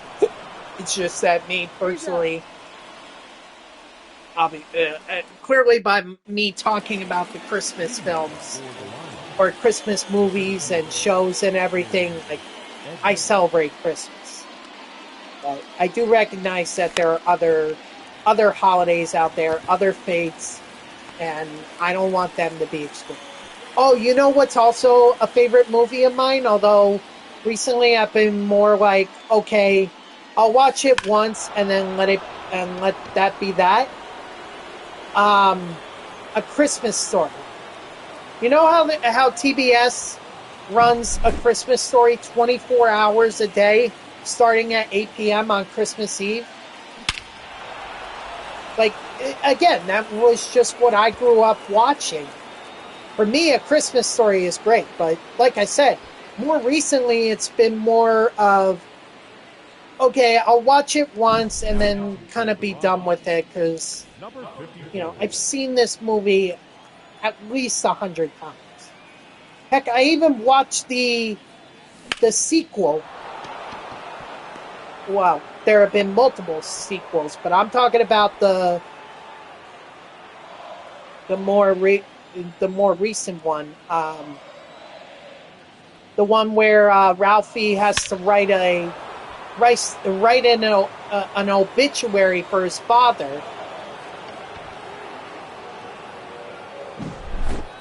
and he's struggling through the holidays while with his kids and everything, and his mother, and the grieving process and everything.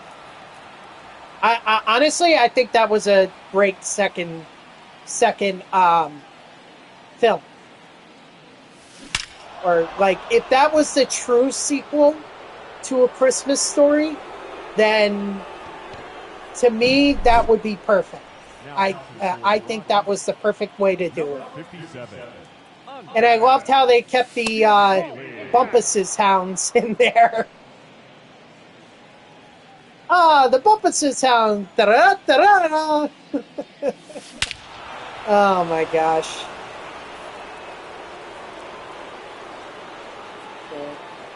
It's just too bad about the father, or the actor who played the father. I think he died like, what, in the 80s? I want to say. Let's see.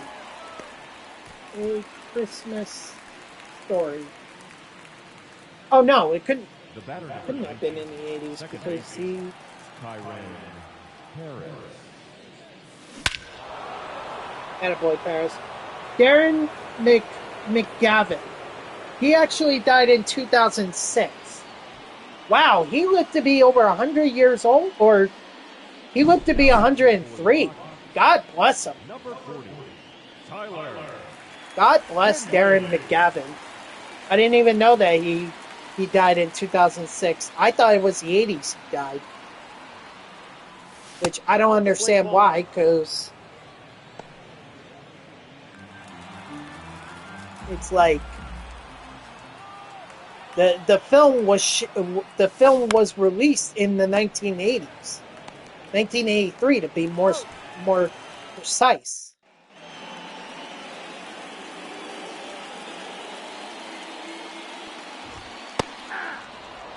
And then the mother actress just passed away. I think it was last year, or was it earlier this year? I think it was last year. I think they released the film in 2022, Another Christmas Story, and then she died soon after, like January 2023, I want to say. Strike three, sit down.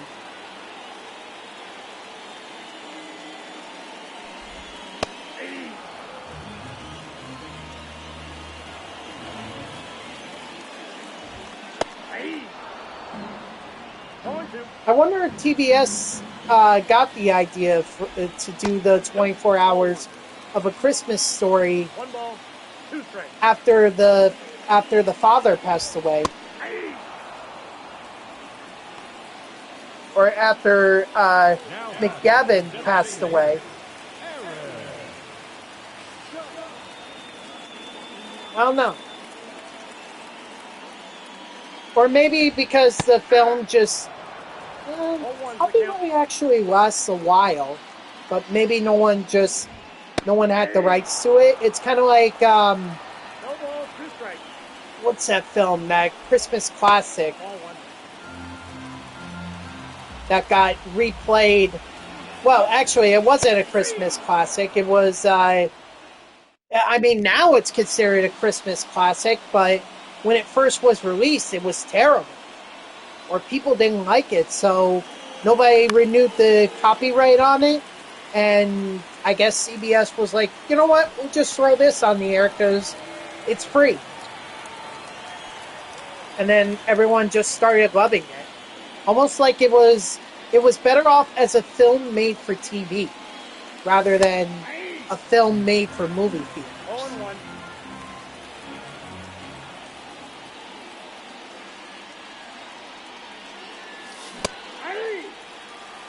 No ball, two strikes.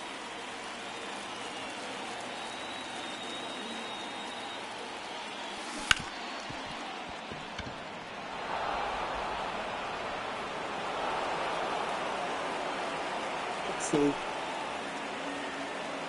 mother? The right fielder, Victor. I guess it was Melissa Dillon. Yeah, it was Melissa Dillon. She died in January 2023. Ball.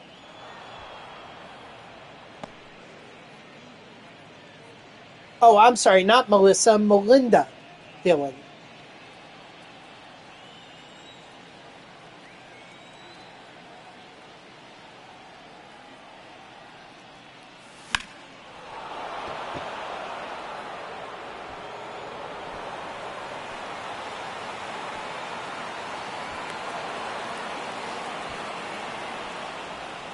Anyway, I really do like A Christmas Story. I do. But I guess as I get older, it's kind of like, okay, I've seen this film about 100 times, and just seeing it once on Christmas Eve or Christmas Day, that's enough.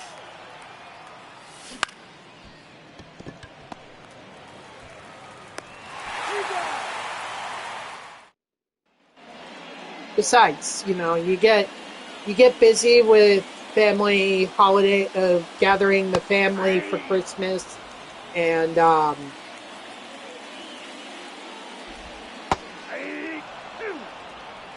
and you don't have time to watch TV.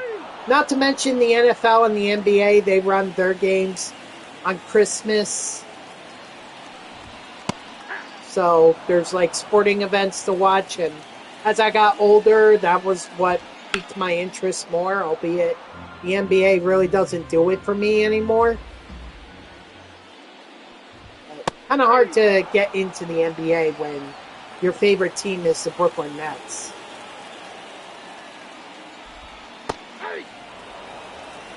All one's the count.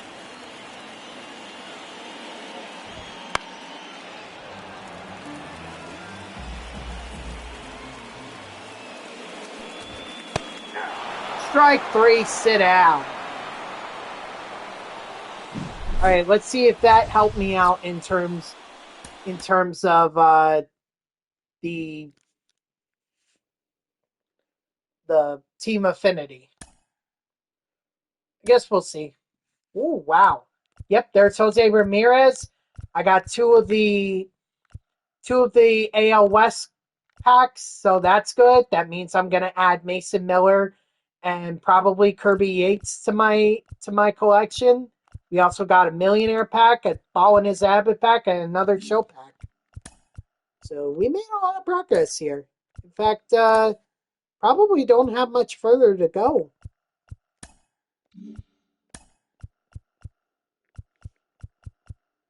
Bregman fell one hit short. Fell one hit short.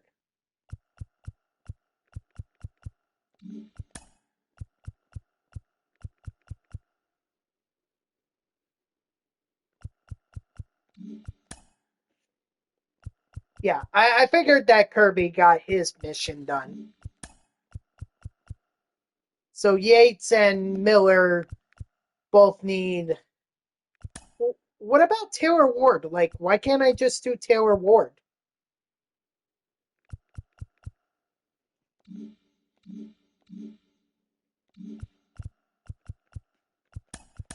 I guess no one's really stopping me.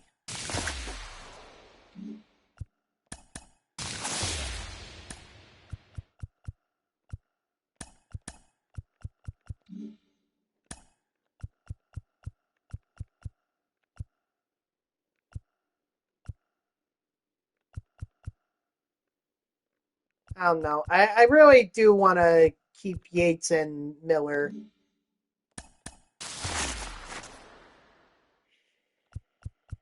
I mean, we're definitely going with Miller. Now the question is, do we want Taylor Ward or do we want Kirby Yates? I mean, it makes no sense for me to have two closing pitchers, whereas I could throw Taylor Ward into left field. No problem.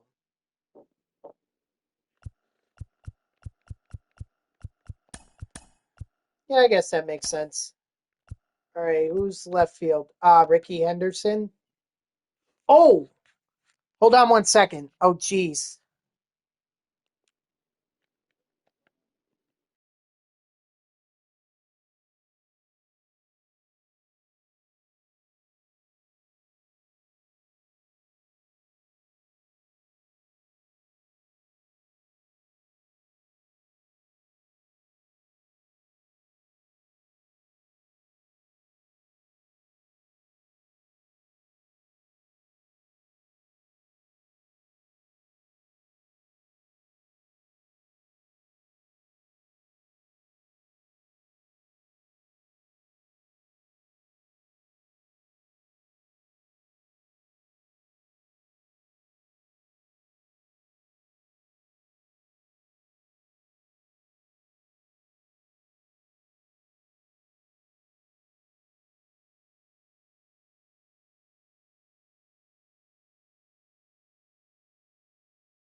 Okay, sorry about that. My father came home from where he was, from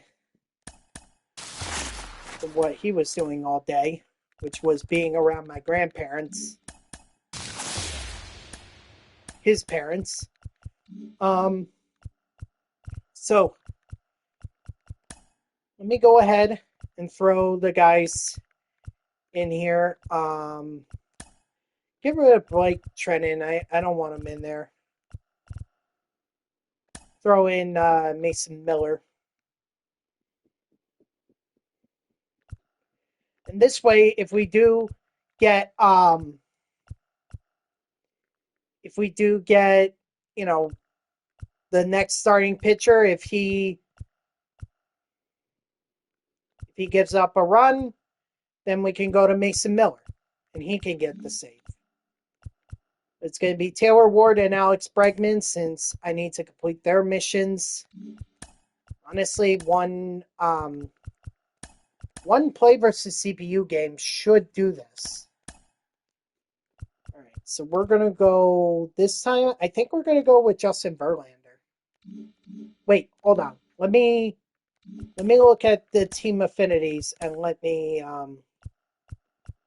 think for a second. Innings pitch. Oh, 9 innings right there. But if Verlander gives up a run, then that's not going to work because I'm going to just go with Mason Miller. I can't complete that mission with the Angels. Already did the Athletics. Already did the Mariners, and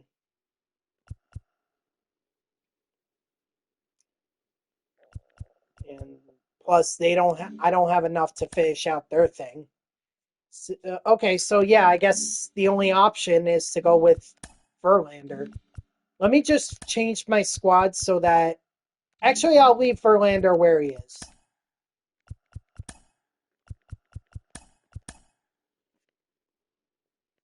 I'll leave him exactly where he is. That might actually be better.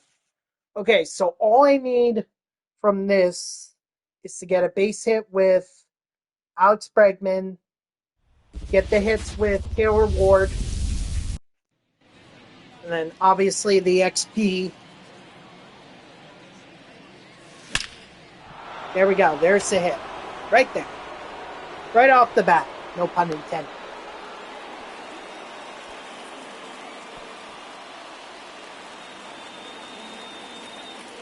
Bray!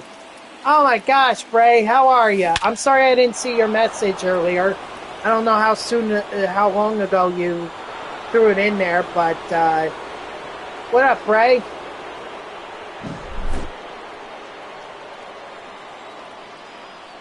Nice to get that home run with Taylor Ward.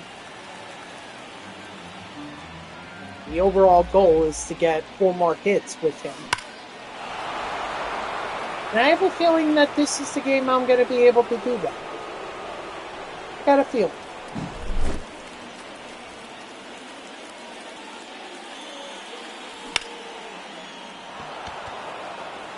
Got a boy Pudge.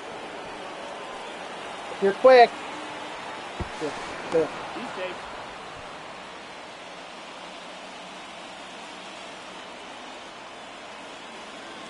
Like I said, I just want to run up the score on the Rockies here. Oh. Run it up, get as many at bats with Ward as possible. Try to get as many hits. Oh, man, I just cracked my knuckles. It hurt.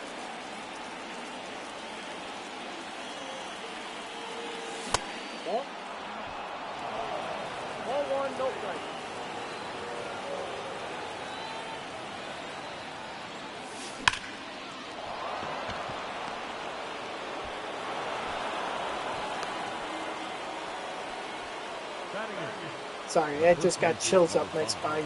Ooh.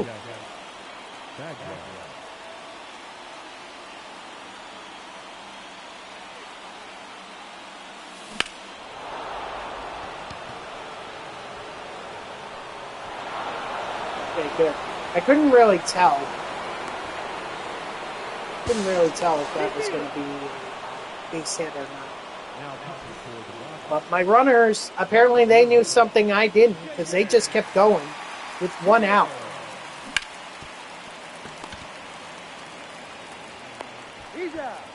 And I guess that's usually an indication that, hey, something may happen.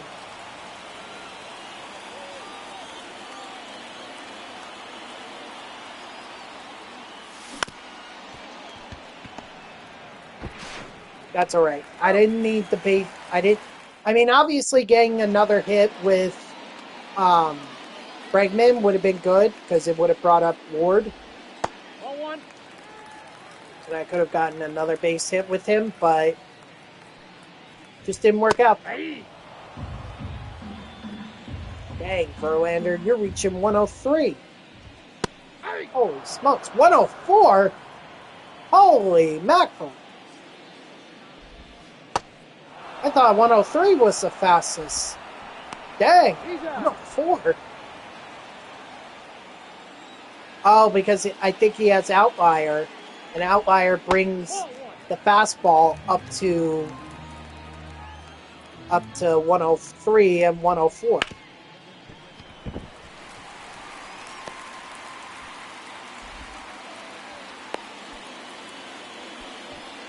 Batting third, the shortstop, CTO. Go ball. Hey! 0-1.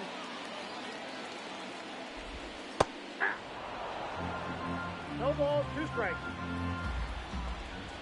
Ball! That pitch is out.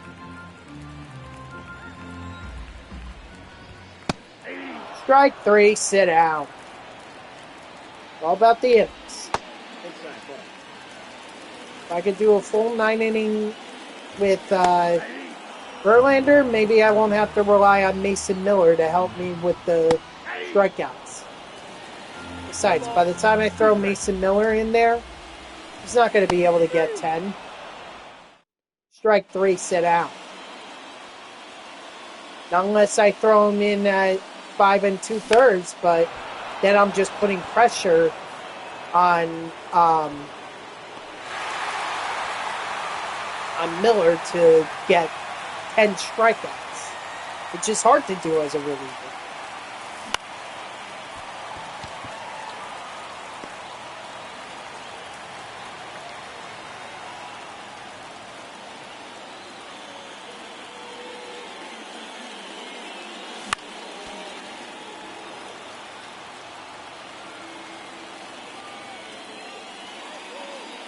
Excuse me.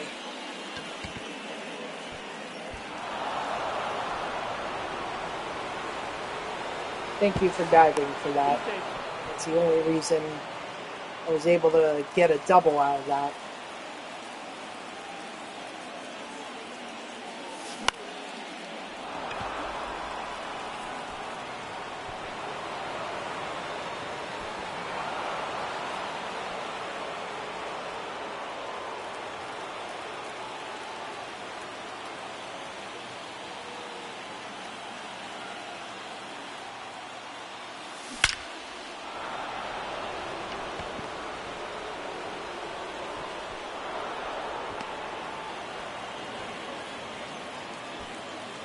The bat number 10, shortstop, Michael Young.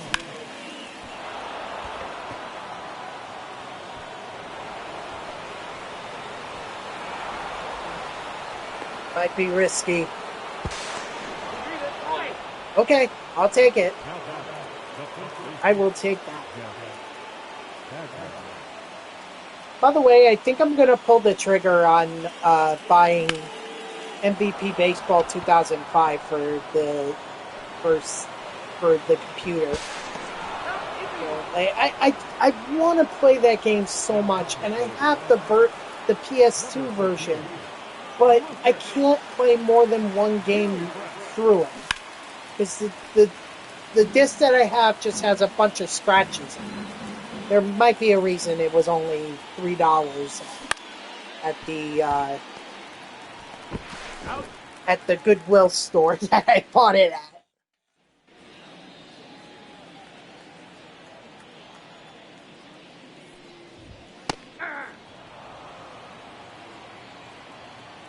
Trying to think, is there anything I need to do tomorrow? No? I guess I can go shopping or whatever. Strike 3, sit down. The only reason I've been holding off on it is because the only computer that's available to be able to play that game, MVP Baseball 2005 on, is my brother's computer, and he's on it a lot. Like, I hardly ever get a chance. I'm sure if I can convince him to, like, hey, you can play YouTube on the TV, because that's what he likes to do. He likes to go to YouTube and everything. Strike 3, sit down. So I can tell him, like, hey, you can watch YouTube on TV. Go ahead. Go nuts. I'll just play MVP Baseball 2005, but he also likes to do art and credits and everything. So you may want to do it. I mean, he's very nice about it. He'll let me use his computer, but I just feel bad for using it and not giving him a time. was so much better when I had my own computer in my room. Like, then I didn't have to worry about that kind of stuff.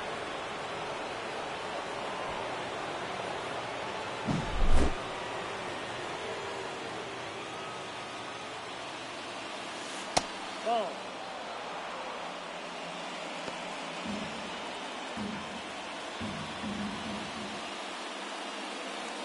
That's ball two.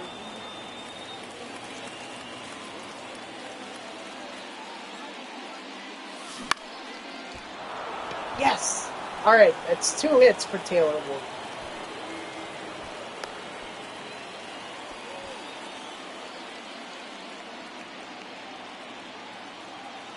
And the other thing too, like I played on my brother's computer before. That's never been an issue. The issue is that I tend to do large save files. Like I would play Madden on the computer, and I would start a Superstar Hall of Fame career, but yet I would never finish it, and it would be. I'm not talking months. I'm talking about like years before I would actually log back onto the game and be like, "Oh, yeah, that's right. I forgot about that." Oh, well, I guess I gotta delete it, and because I want to start a new one. That's why PlayStation 2 is better, in my opinion.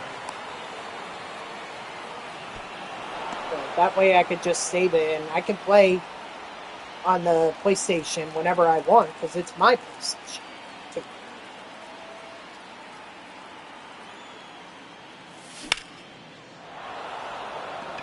But I guess my other fears about it is like,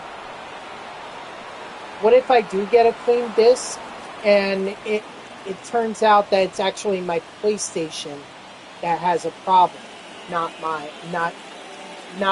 well, the disc, yeah, is pretty bad. I'll admit that the disc is bad.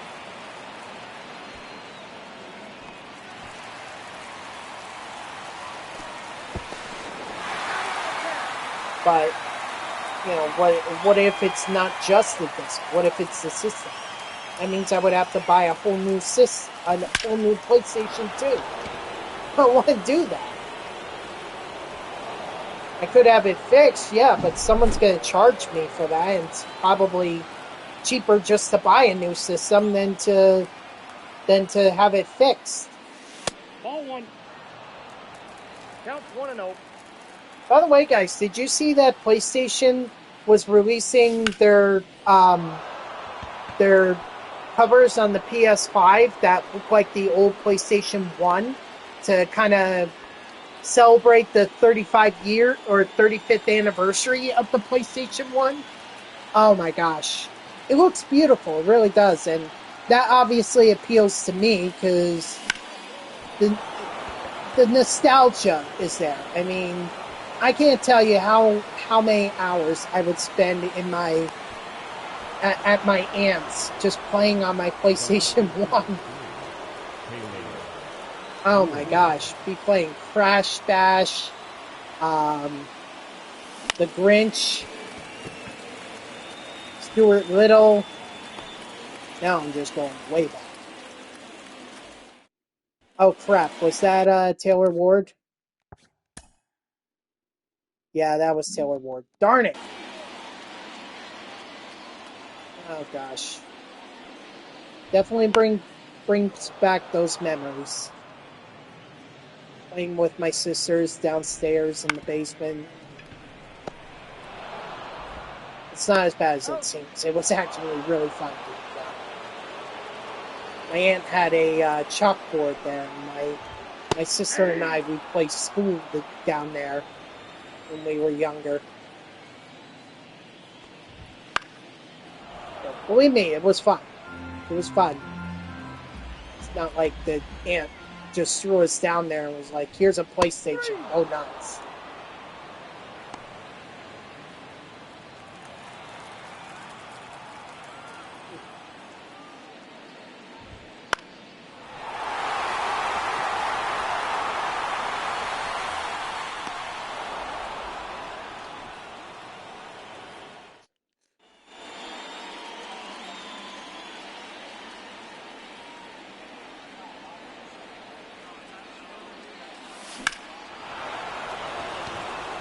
Attaboy, Edgar. That could be... Yeah, no. Nope, I'm going to think better of that idea. Believe me, I wanted to extend that into a double. But his speed is 39, and that ball just took a bounce that just you couldn't take the risk on it. The batter is second baseman, Ugh. Tyrone Perez.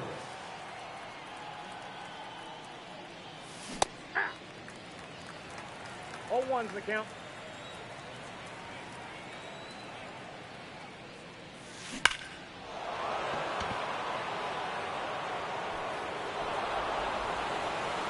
Just like here, not going to take the risk. Trying to send Edgar Martinez to home. Send Edgar home. Dang. Besides, I have Jim Edmonds who could drive Edgar Martinez in. He already showed he had the power to do it, and he's going to do it. Edmonds, I was talking you up here. I was talking you up, and you let me down. Michael Young, thank you for coming through. Jeez Louise. Now pitching for the Rockies, number 59.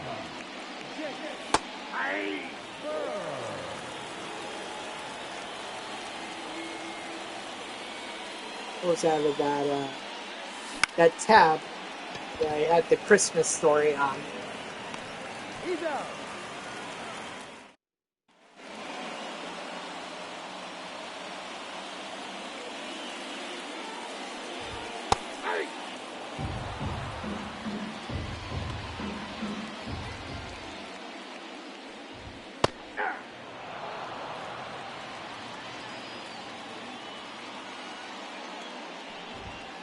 Too high. Ball.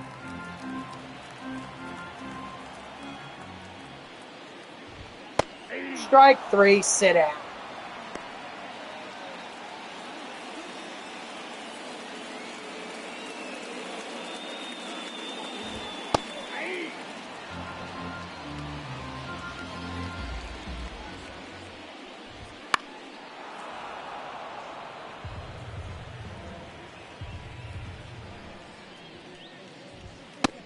Strike 3, sit down. Now batting, Blow him away, Justin Verlander.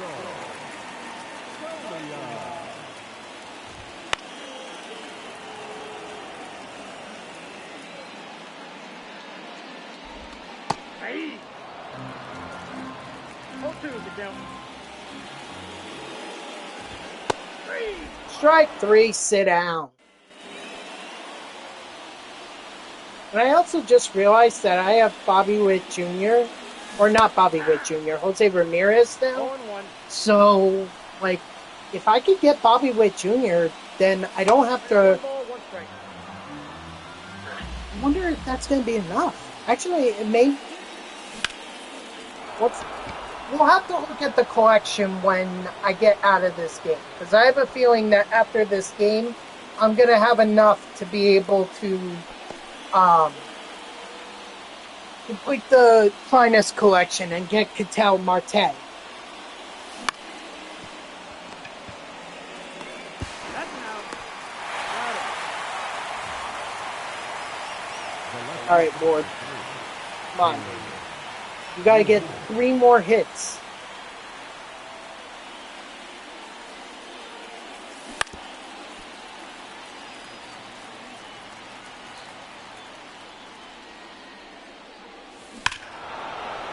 Okay, make it 2 more.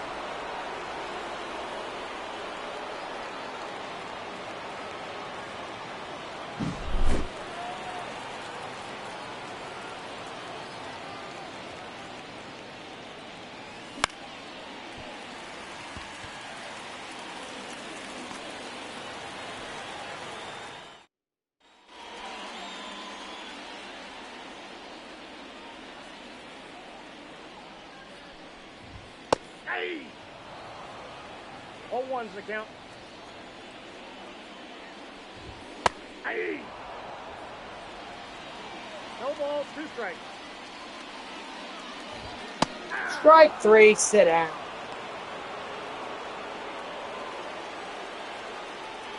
I mean, this is just a thought, but, you know, maybe I focus more on trying to get the innings pitched with Astros rather than worry about Mason Miller. Like, obviously, I can't control if the Rockies score a run or what, but I'm saying maybe instead of going to Verlander or instead of going to Miller, maybe I go to one of the Astros pitchers to kind of round out the innings pitch mission. Because that's more achievable than trying to get 10 strikeouts with Mason Miller.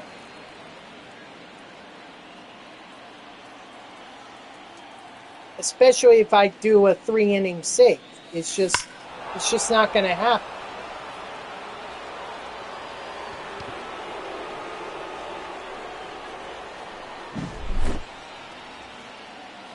Ow.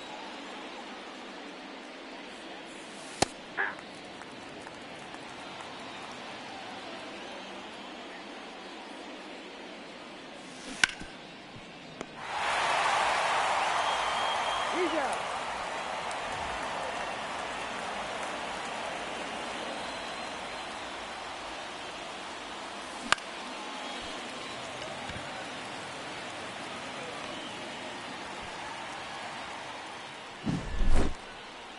Freaking X. It's like, hey, get 40% off. You know, Cyber Monday. Bullshit. X. Bullshit. Elon Musk. I don't want your premium. I don't give a damn. Ball.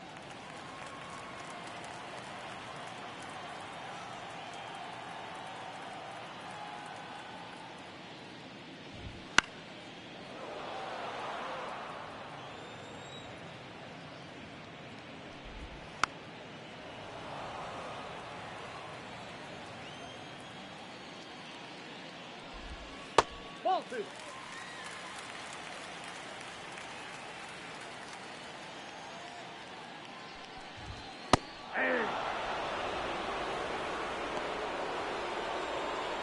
The batter, the designated hitter, Aaron.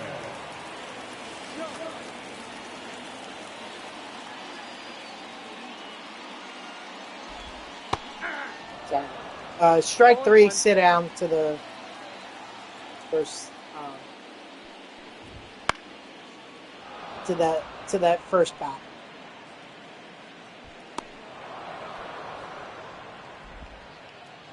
The center fielder, number 9, Brenton Doyle. Ball, that's inside.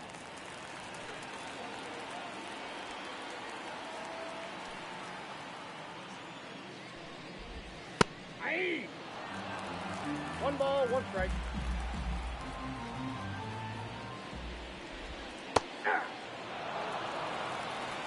One ball, 2 strikes. Gotta focus up here. I need to stop looking at social media.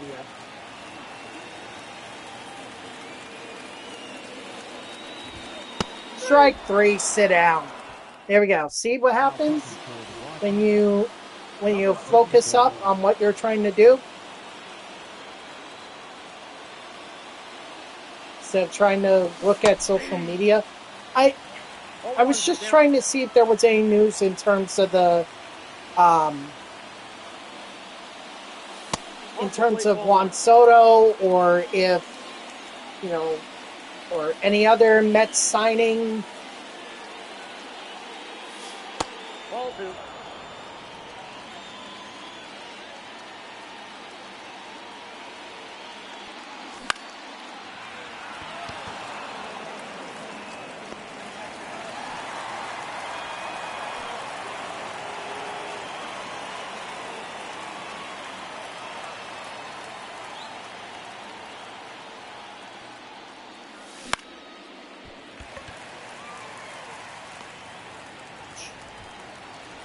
Not a good inning.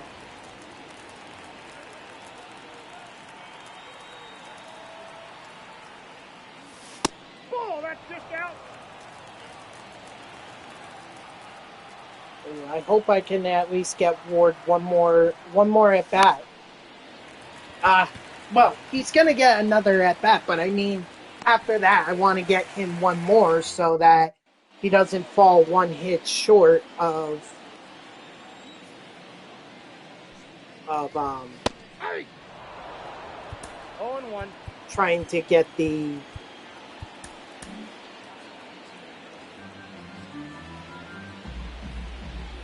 the mission done. I'm sorry, I had a hard time finishing my sentence. Hey! Two. No balls, 2 strikes. Nope. 1 ball, 2 strikes, count. Hey! Strike 3, sit down. Well, I guess Verlander's gonna try and finish this out. He got the strikeout already, so no point in doing anything else. Ah. 0-2 is the count. 3. Strike 3, sit down. 16 strikeouts for Justin Verlander. Hey! Well, I know for a fact that he's going to get to tier 1. He is definitely going to get there. Hey! No balls, 2 strikes. Strike 3, sit down.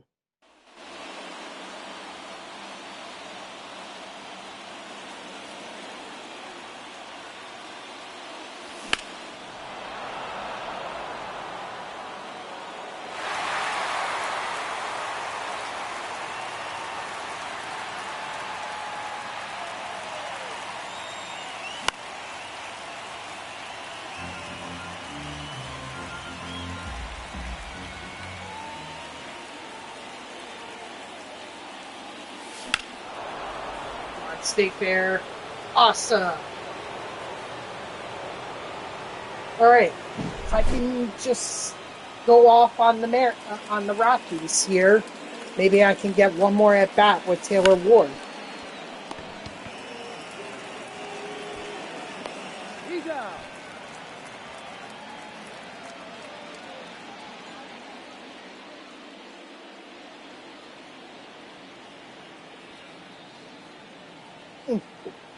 Excuse me. Pudge, come on.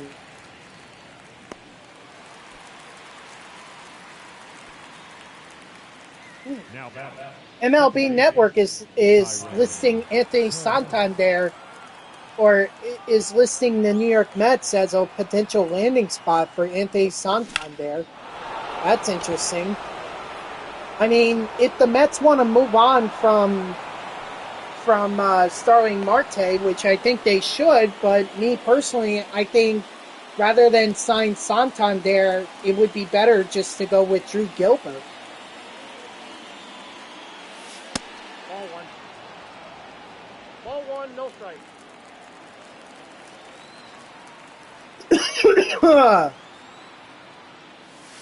Ball in.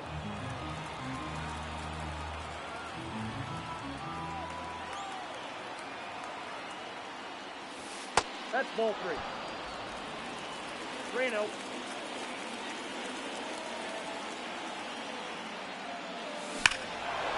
Attaboy, Edmonds.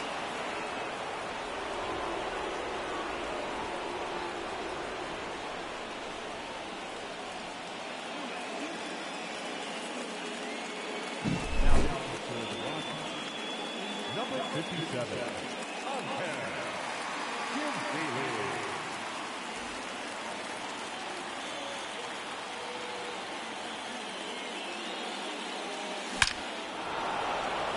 There we go. Beautiful. I think a He's safe. Now back. The first baseman. Jeff Bagwell.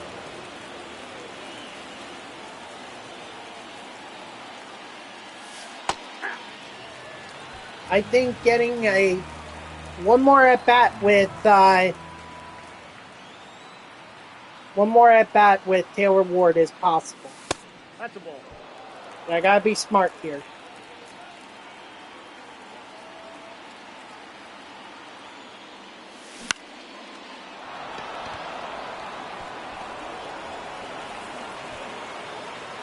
There we go. Nice.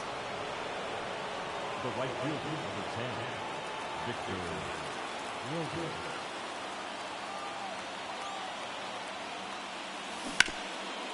No, that's back. Oh, I think that should be reviewed. Oh, well. I'm not gonna harp on it too much.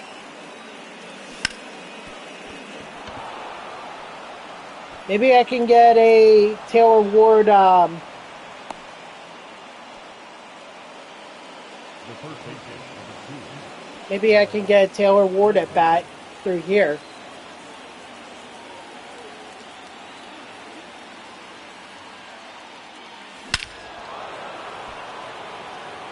Nice. All right. If I don't. Now coming for the Rockies, number 40, Tyler Kinley.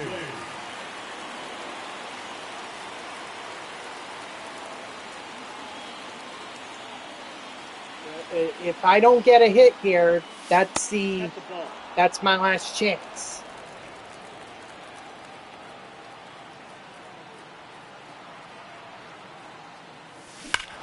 Yes!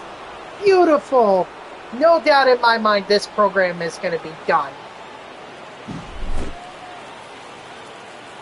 Beautiful. Thank you, Taylor Ward, for coming through. Now we can just swing at whatever pitches. You know, doesn't really matter with Justin Verlander at this point. But hey, might as well finish it.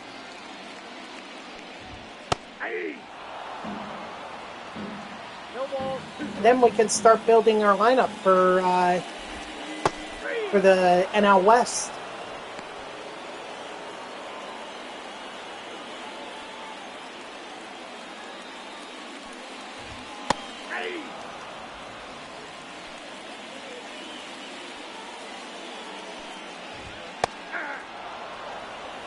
Going to. 1 ball, 2 strikes.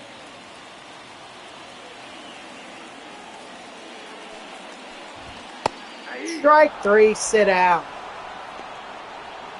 The batter, the catcher, Jacob Galway.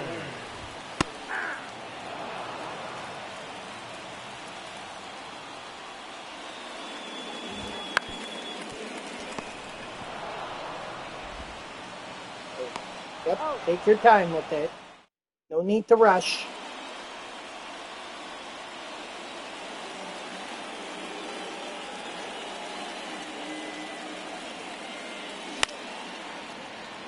I really don't care at this point. Like, there's nothing left for me to achieve. So, you know, might as well just swing first pitch and get this inning over with. If I get a base hit, great. If not, oh well. I'm indifferent to it at this point.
I got a ball, 1 strike.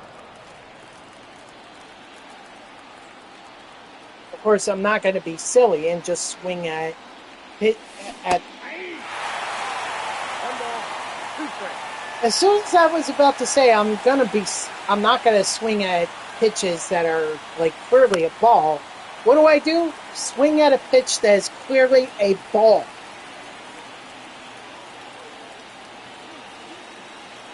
It's like the game knew what I was thinking before I could even say it.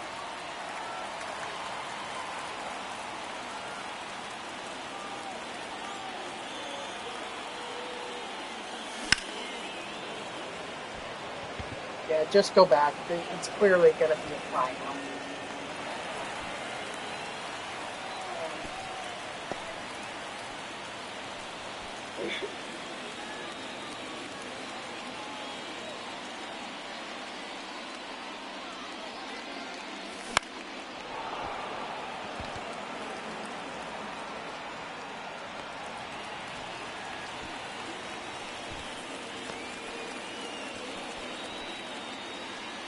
The first baseman, number 5.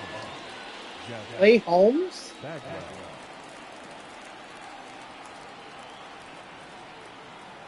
Clay Holmes? The Mets have interest in Clay Holmes? Why? Wasn't he the reliever that just kept blowing saves for he kept blowing the saves for the Yankees? So what the hell do the Mets think they're going to do? I'm even hearing that they may try to use him as a starter. What? I'm all for experimenting with pitchers and everything, but my God, what is Stearns thinking?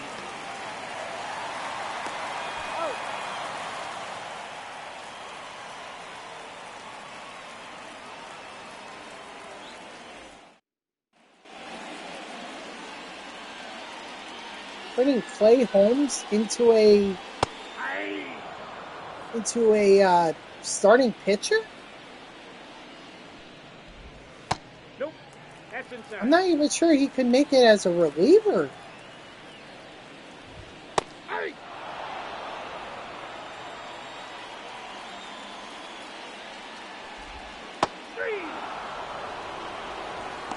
Up next for Colorado, the designated hitter,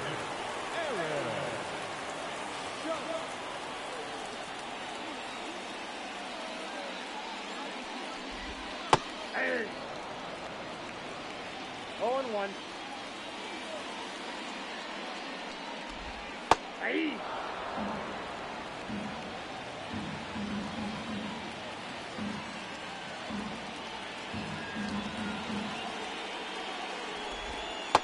Strike 3, sit down.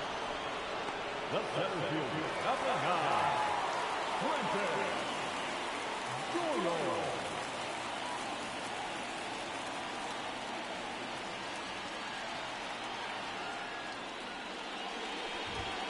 Ball.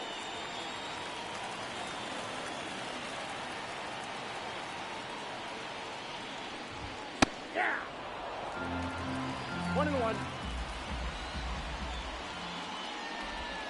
Ah. 1 ball, 2 strikes. Strike 3, sit down.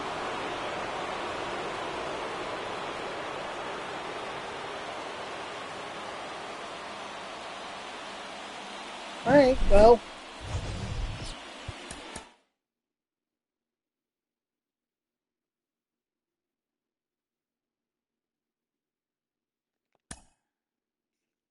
That's it. That's your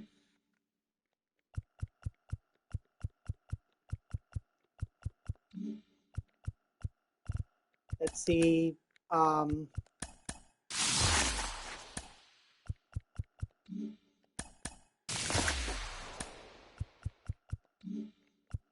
not sure. I'm not sure what I'm trying to say, but that's.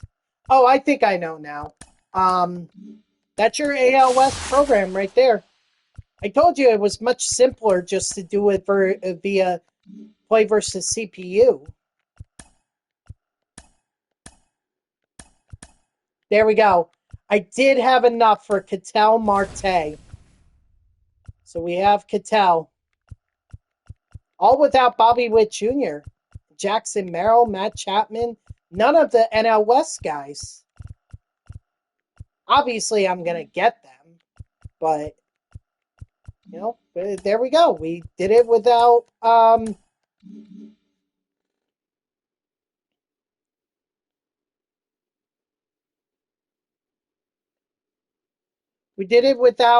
even completing the Team Affinity program for the NL West, which I find to be interesting.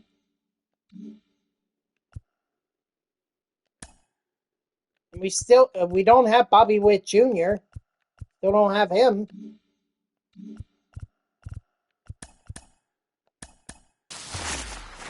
I'm in a pack opening mood.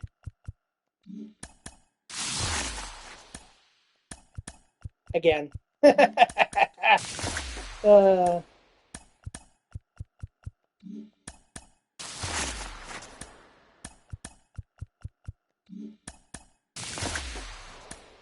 Man, no diamonds. Not even any golds. Just a couple silvers and mostly bronzes and commons. All right. Well, I'm gonna go ahead and set up my my team for the National League West. Let's see who we can add. Dante Bichette, Gary Sheffield, Luis Gonzalez, absolutely. God, there are just so many options. I think we're going to go Dante Bichette.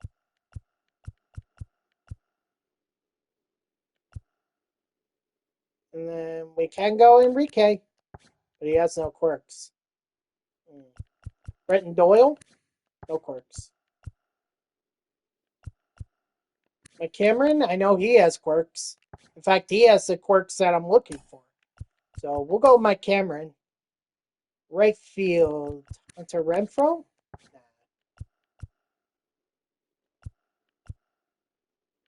Cody Bellinger. Not a bad option. Dalton Varsho, no. Yastrzemski, no. Corbin Carroll. I do like him. All right, we'll do Corbin Carroll. First base. A lot of options here. I mean, you have Justin Morneau, Brendan Belt, Freddie Freeman. Yeah, I like Freddie. Let's do Freddie. Second base. Here we go.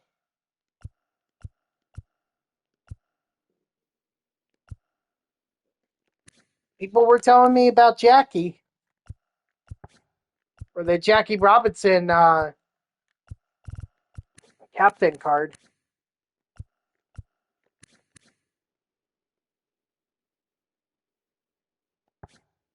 Okay, I guess we can give it a shot, but I don't think he. One player, yeah, Jackie.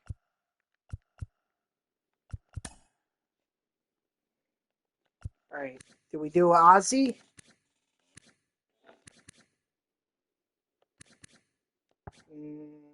Not feeling it. Let's see. Maybe Trevor Story? Well, we'll keep him on the back burner. Brennan Crawford? No. Tyler Fitzgerald?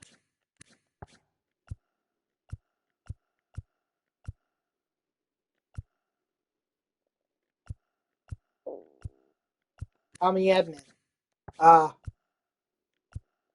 Rich Aurelio? Ooh, I do like that. See, there are better options. Maybe Mookie?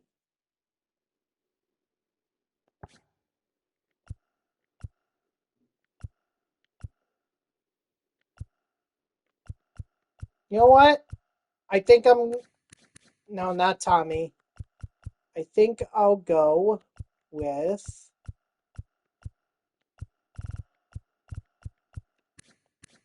Let's do Rich Aurelio. Third base. Oh wait. Oh wait. Who's the it's Tyler Glass now that we picked, right?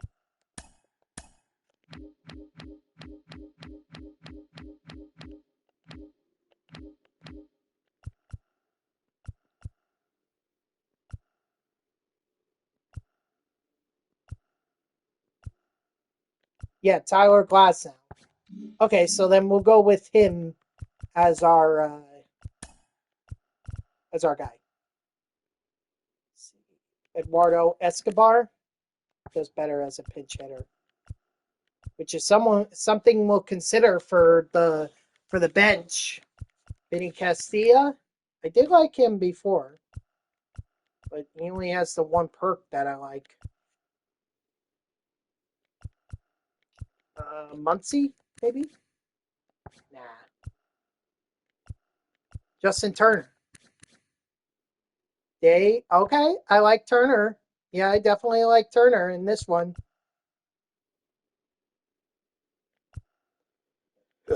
Excuse me. Ryan McMahon. Too bad he doesn't have any quirks. Yeah, we'll do Turner. Turner works. And catcher.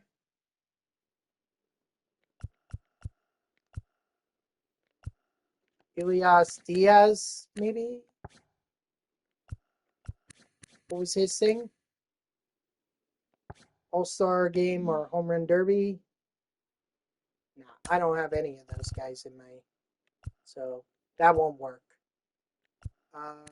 Higashioka, I've struggled with him. I don't really want to go with him. Well, unfortunately, I'm down to Higashioka or Elias Diaz. All right, give me Diaz. Ooh, CJ Cron. I like it. I like it. I like it. I like CJ Cron. Okay, we'll go with CJ. And then we'll do Eduardo Escobar, Hunter Renfro.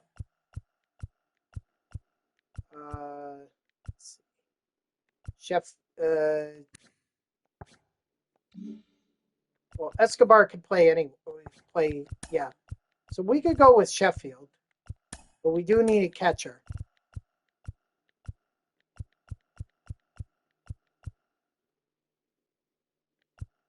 And we also need a righty or a lefty. Sorry, lefty.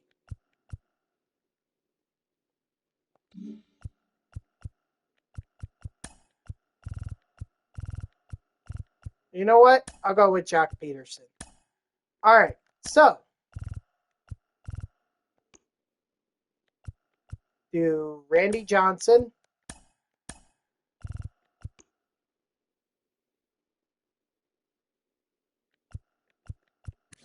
Honestly, I'd rather go. I don't know.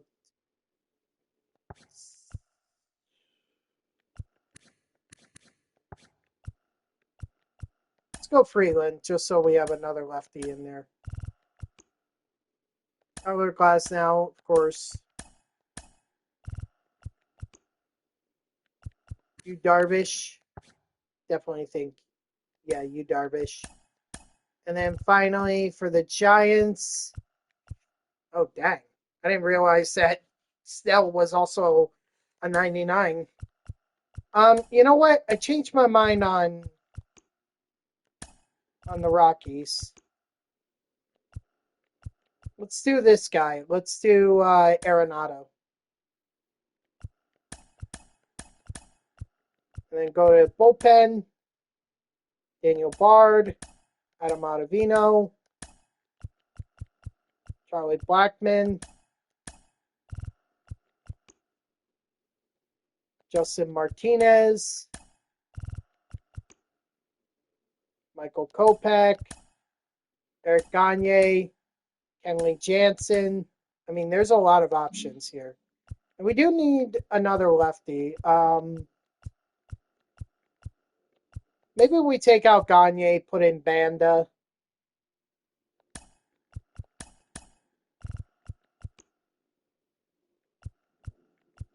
Or maybe we actually throw in Tanner Scott. Did the Giants have someone? Rob Ben, I think. Oh yeah, that's right. And Brian Wilson. So good options right there. But we're more focused about the Dodgers anyway. So that is our lineup, or that is our team. Now I gotta do a little maneuvering here. Jackie, I think he leads off. Mike Cameron can be behind him. Or actually, no, let's do Corbin Carroll behind him.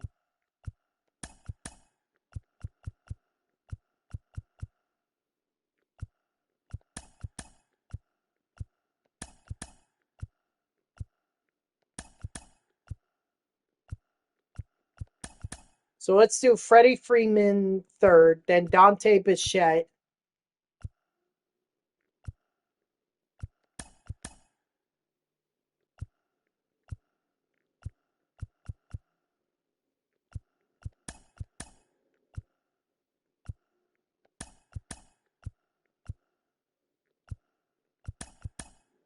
Then Rich Aurelio.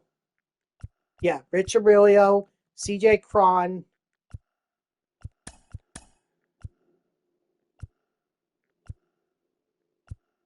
Justin Turner, Mike Cameron, and Elias Diaz. Those are the guys that we'll run with. All right. Now, normally this would be the portion that I would go ahead and, start up a game. But considering I only have 7 minutes left, I think what I'll do is just do some of the exchanges.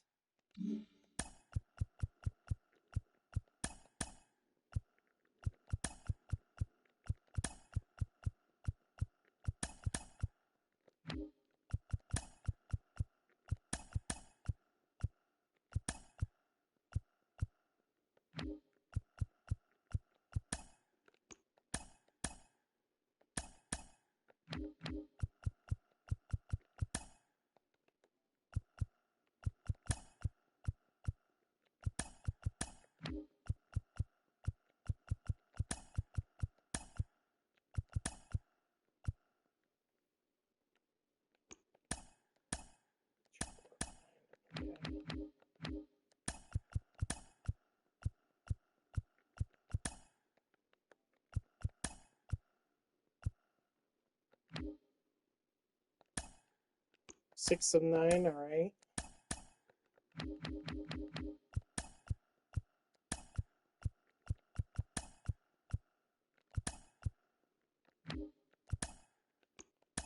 Seven of nine.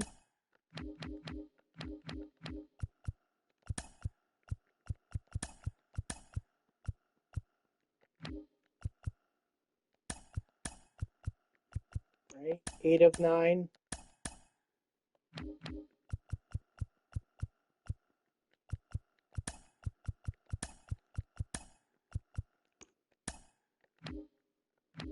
Okay, that's all I can do, unless I want to exchange some of the bronzes here.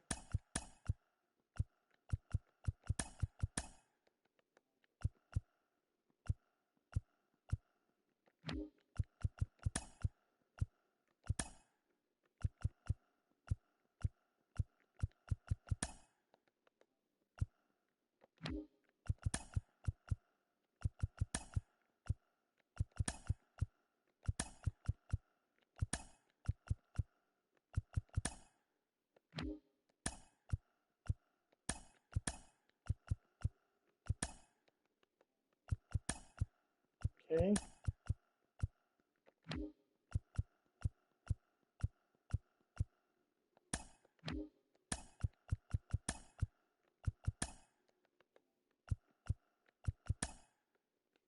Okay, so that's page 6 of 7. Or it's 6 of 27, I'm sorry. Got a little ahead of myself there.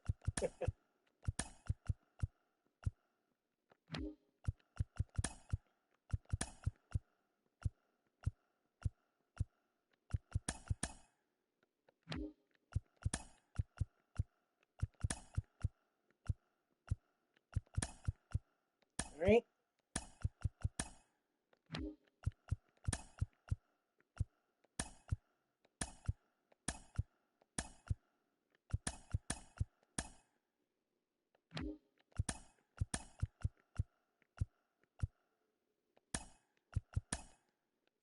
What up, gamer? How are ya? Oh, I didn't see where frick. I was seeing Landon. I don't know if you were opening packs or I know I saw Landon doing it. I'm doing all right. I actually just finished up the the AL West team Affinity, and I managed to get Ketel Marte. So now I'm only MLB or I'm only the NL West team Affinity. That's all that's left, and then I can finish out the programs. Hello, Elliot. How you doing? Welcome back in. Appreciate you coming back. Oh, okay. No problem. 15 to 27.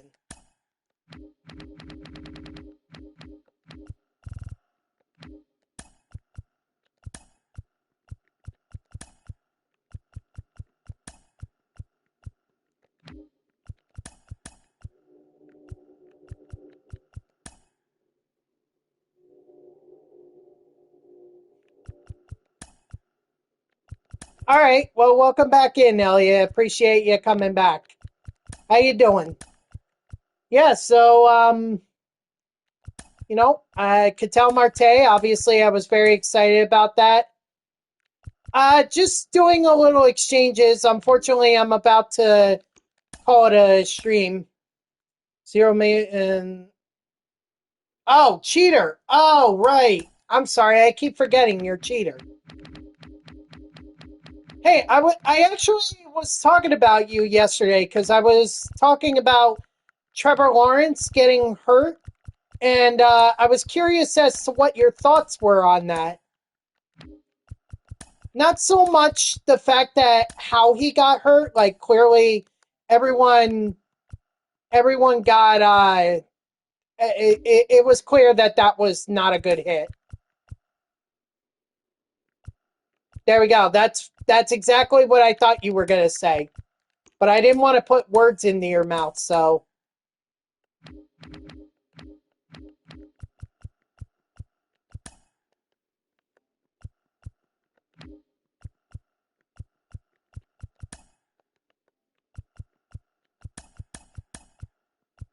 it's funny that you can say F you to the mod and yet not be allowed to say the other stuff. So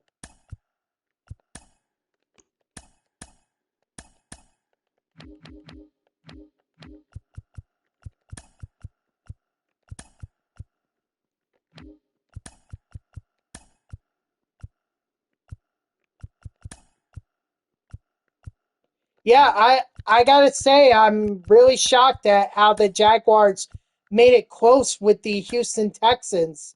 I was definitely not expecting it. In fact, I thought I thought that the Texans would actually hold the Jaguars to 6 points. And I was so excited about it because I was going to get 9. I was going to get 9 from Texans defense, and yet that that ended up happening. So I was disappointed by that, to say the least.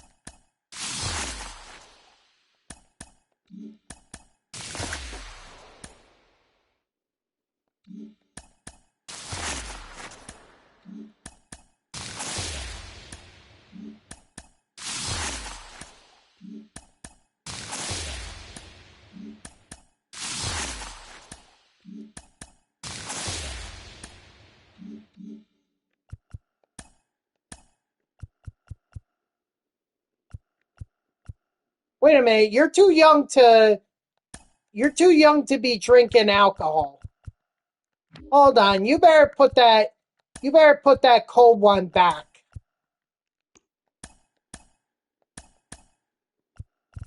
I do.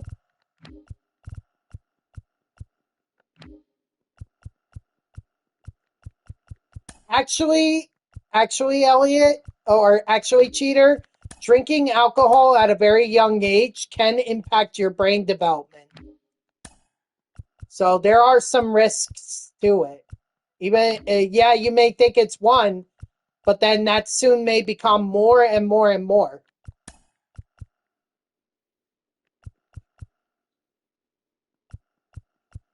I'm telling you, you don't want to do that.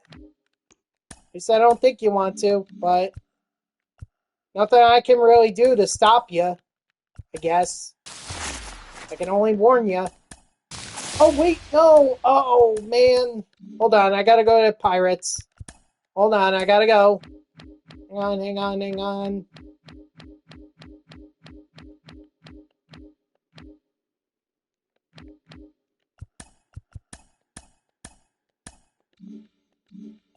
Excellent.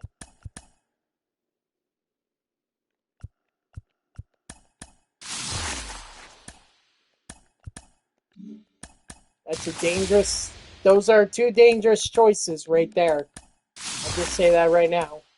Underage drinking and gambling. Oh boy. What the hell is our youth doing these days? What, TikTok got a little too boring? Yes, it is. Yes, it is, Cheater. Poker is gambling.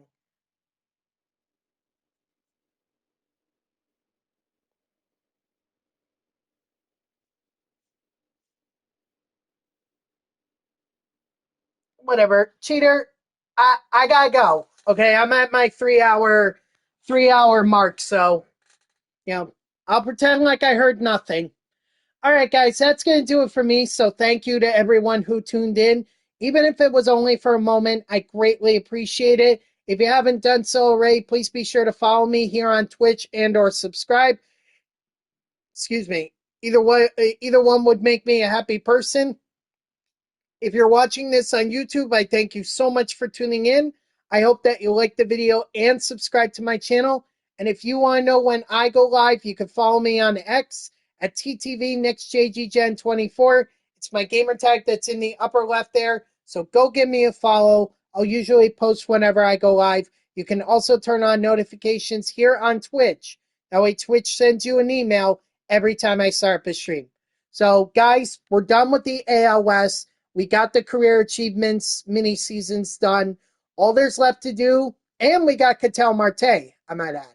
So all there's left to do is just get the rest of the cards that are in the NL West, which shouldn't take me long. In fact, that'll probably take me like 2 or 3 play versus CPU games. So that's how we're going to wrap up the grind.